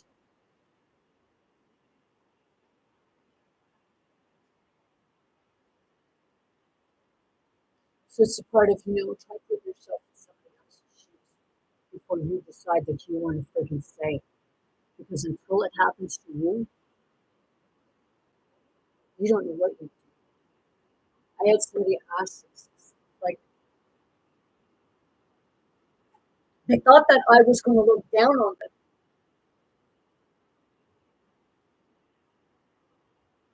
because they had an abortion.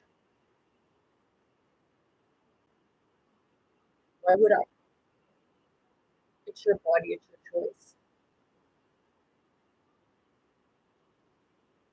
I don't know your reason, nor is it my business to know your reason.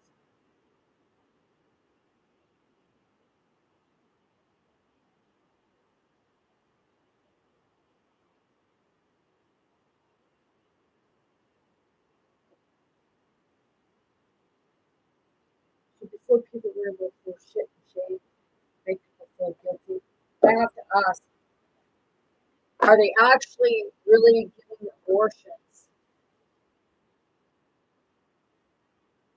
to women that are full term, or what you are, or is it what you are witnessing is a child being brought out by forceps?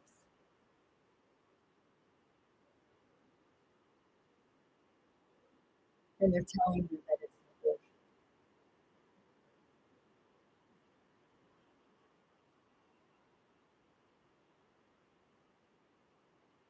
Are they sucking it out?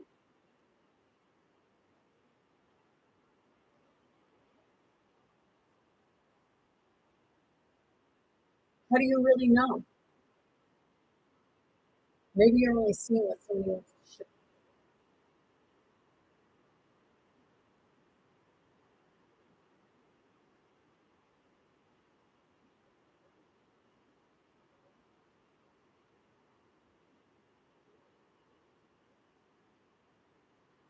And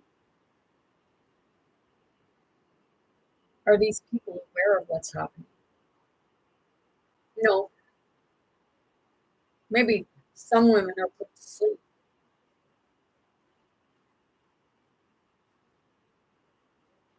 and then they wake up and they're told that, well, your baby died, but it didn't. Maybe the baby was stolen. It happens.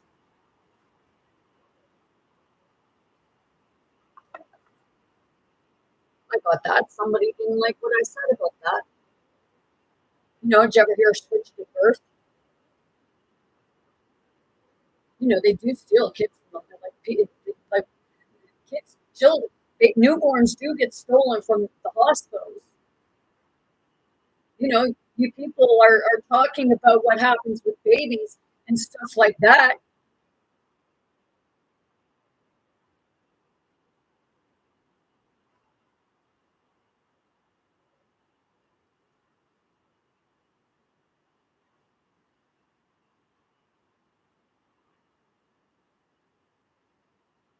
Because I'll tell you right now, if you're talking about abortions, you know all this other stuff. And if you don't, you might want to see. It's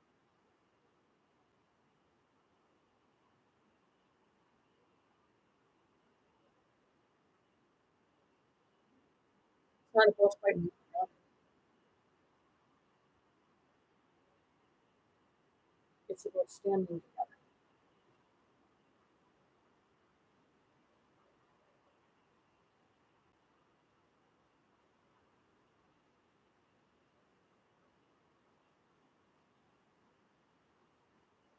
and not judging something that you do.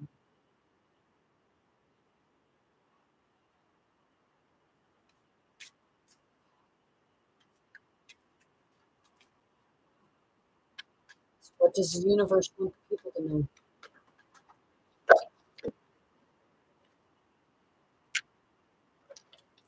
Bottom card wisdom.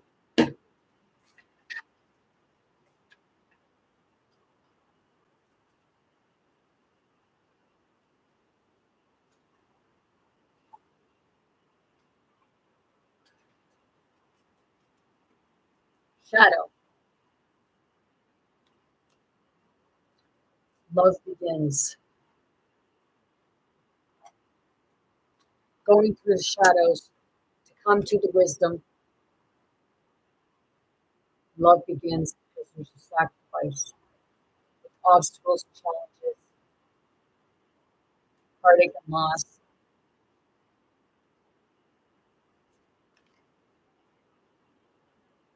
Memories of love.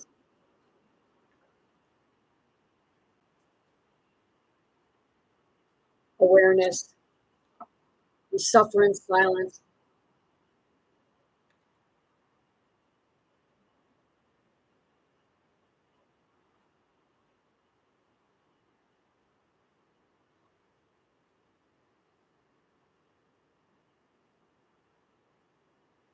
Recognize a club to reward. Intuition. Crown chakra and base chakra. Authority. Transformation. The waiting game. So let's go to these ones.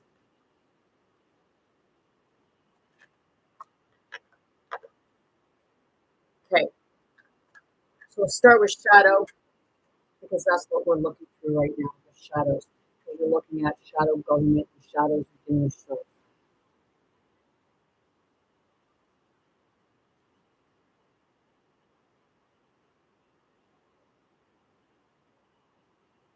Shit, it almost looks like poop.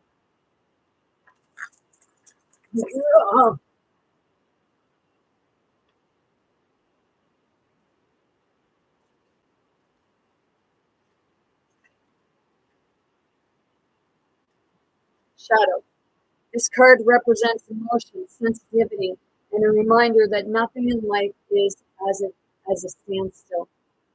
This is a world of constant flux, and one thing is certain: everything changes. This card is calling you to action. The time is now when you may have to face your worst fears and look into the dark shadows of your soul. You must learn to confront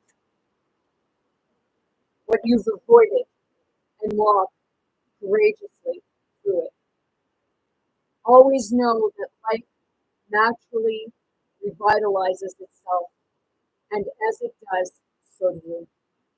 The shadow card promises that there's light at the end of the tunnel. Recognize that by no recognize that by no longer denying the past and letting the tears fall, you'll discover the diamonds in the treasure chest of your soul. This is a cleansing process to wash away and clear out what was once avoided, ignored, and pushed aside. That would be the Pandora's box, pushed down. It's taboo to know. You can't do that. That's what you need to do. This card indicates that this is a time when your psychic sensitivity may be quite intense. Learn to open up to it, and if need be, to turn it down. Your body is one big psychic antenna.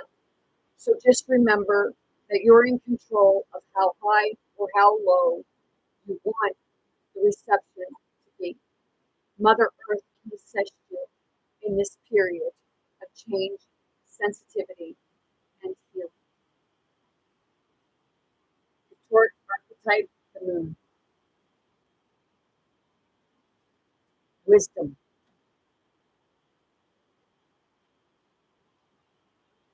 When the student is ready, the teacher will appear. This card illustrates that there's a spiritual teacher who's about to influence you or step into your life to impact his or her wisdom. Look around. Is there someone in your life who has the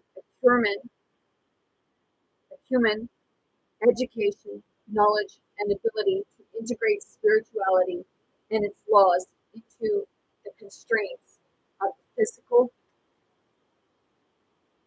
world? This could be a compassionate person who offers guidance and inspiration and reminds you that you're so much more than a physical being.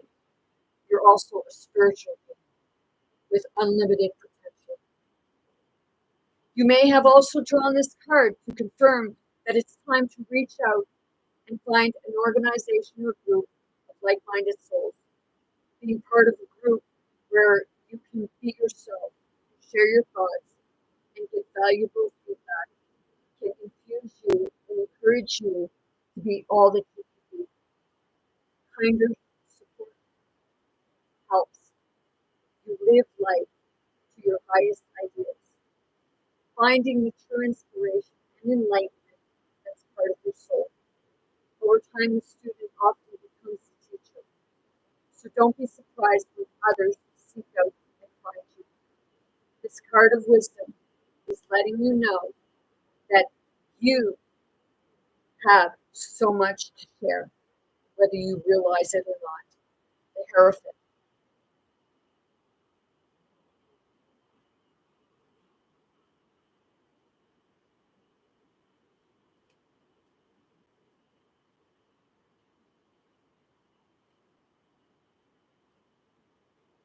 Love begins. Your cup is about to be overflowing with joy, happiness, positive feelings.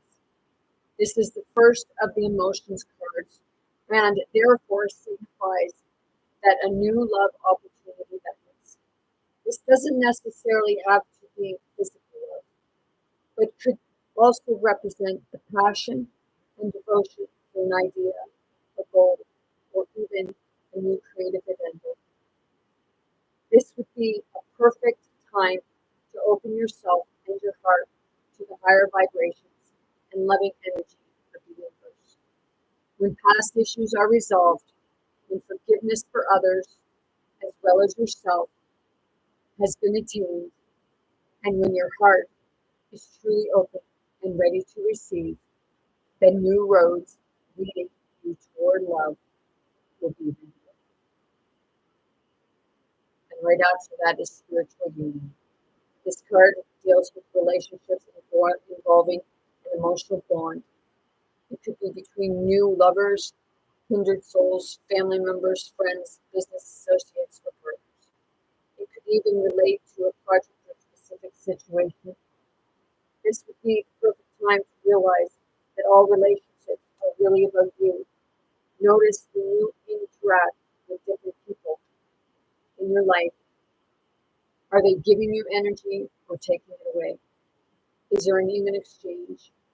There should be an equal balance between giving and receiving energy.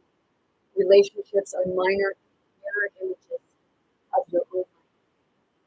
They reflect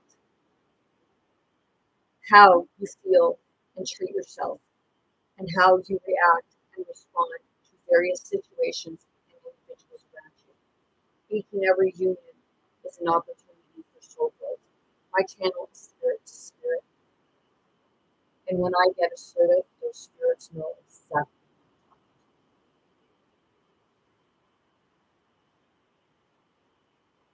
And then it would be time to rejoice and celebrate.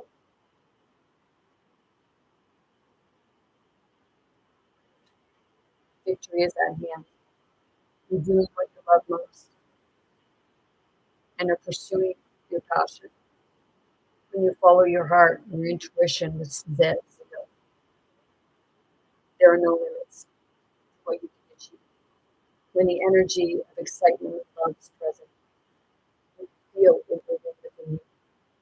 Somehow love has a way of showing you that you are connected to something much larger than yourself. The number three symbolizes unity and a time to rejoice in gratitude and sharing, whether it's with family members, friends, or even coworkers. This is the moment of fruition for all of your dedicated work. So pat yourself on the back and party and dance in celebration of your achievements.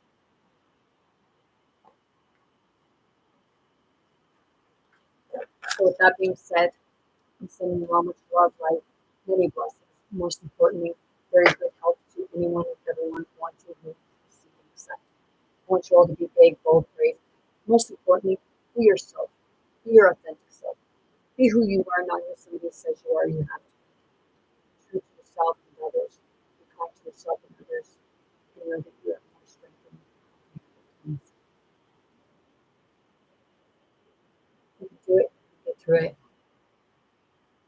I know you can.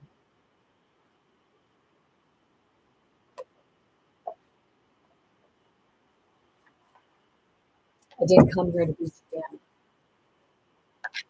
I came here to empower.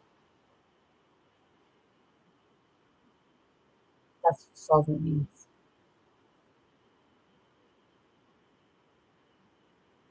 Love you all. Que la por eso.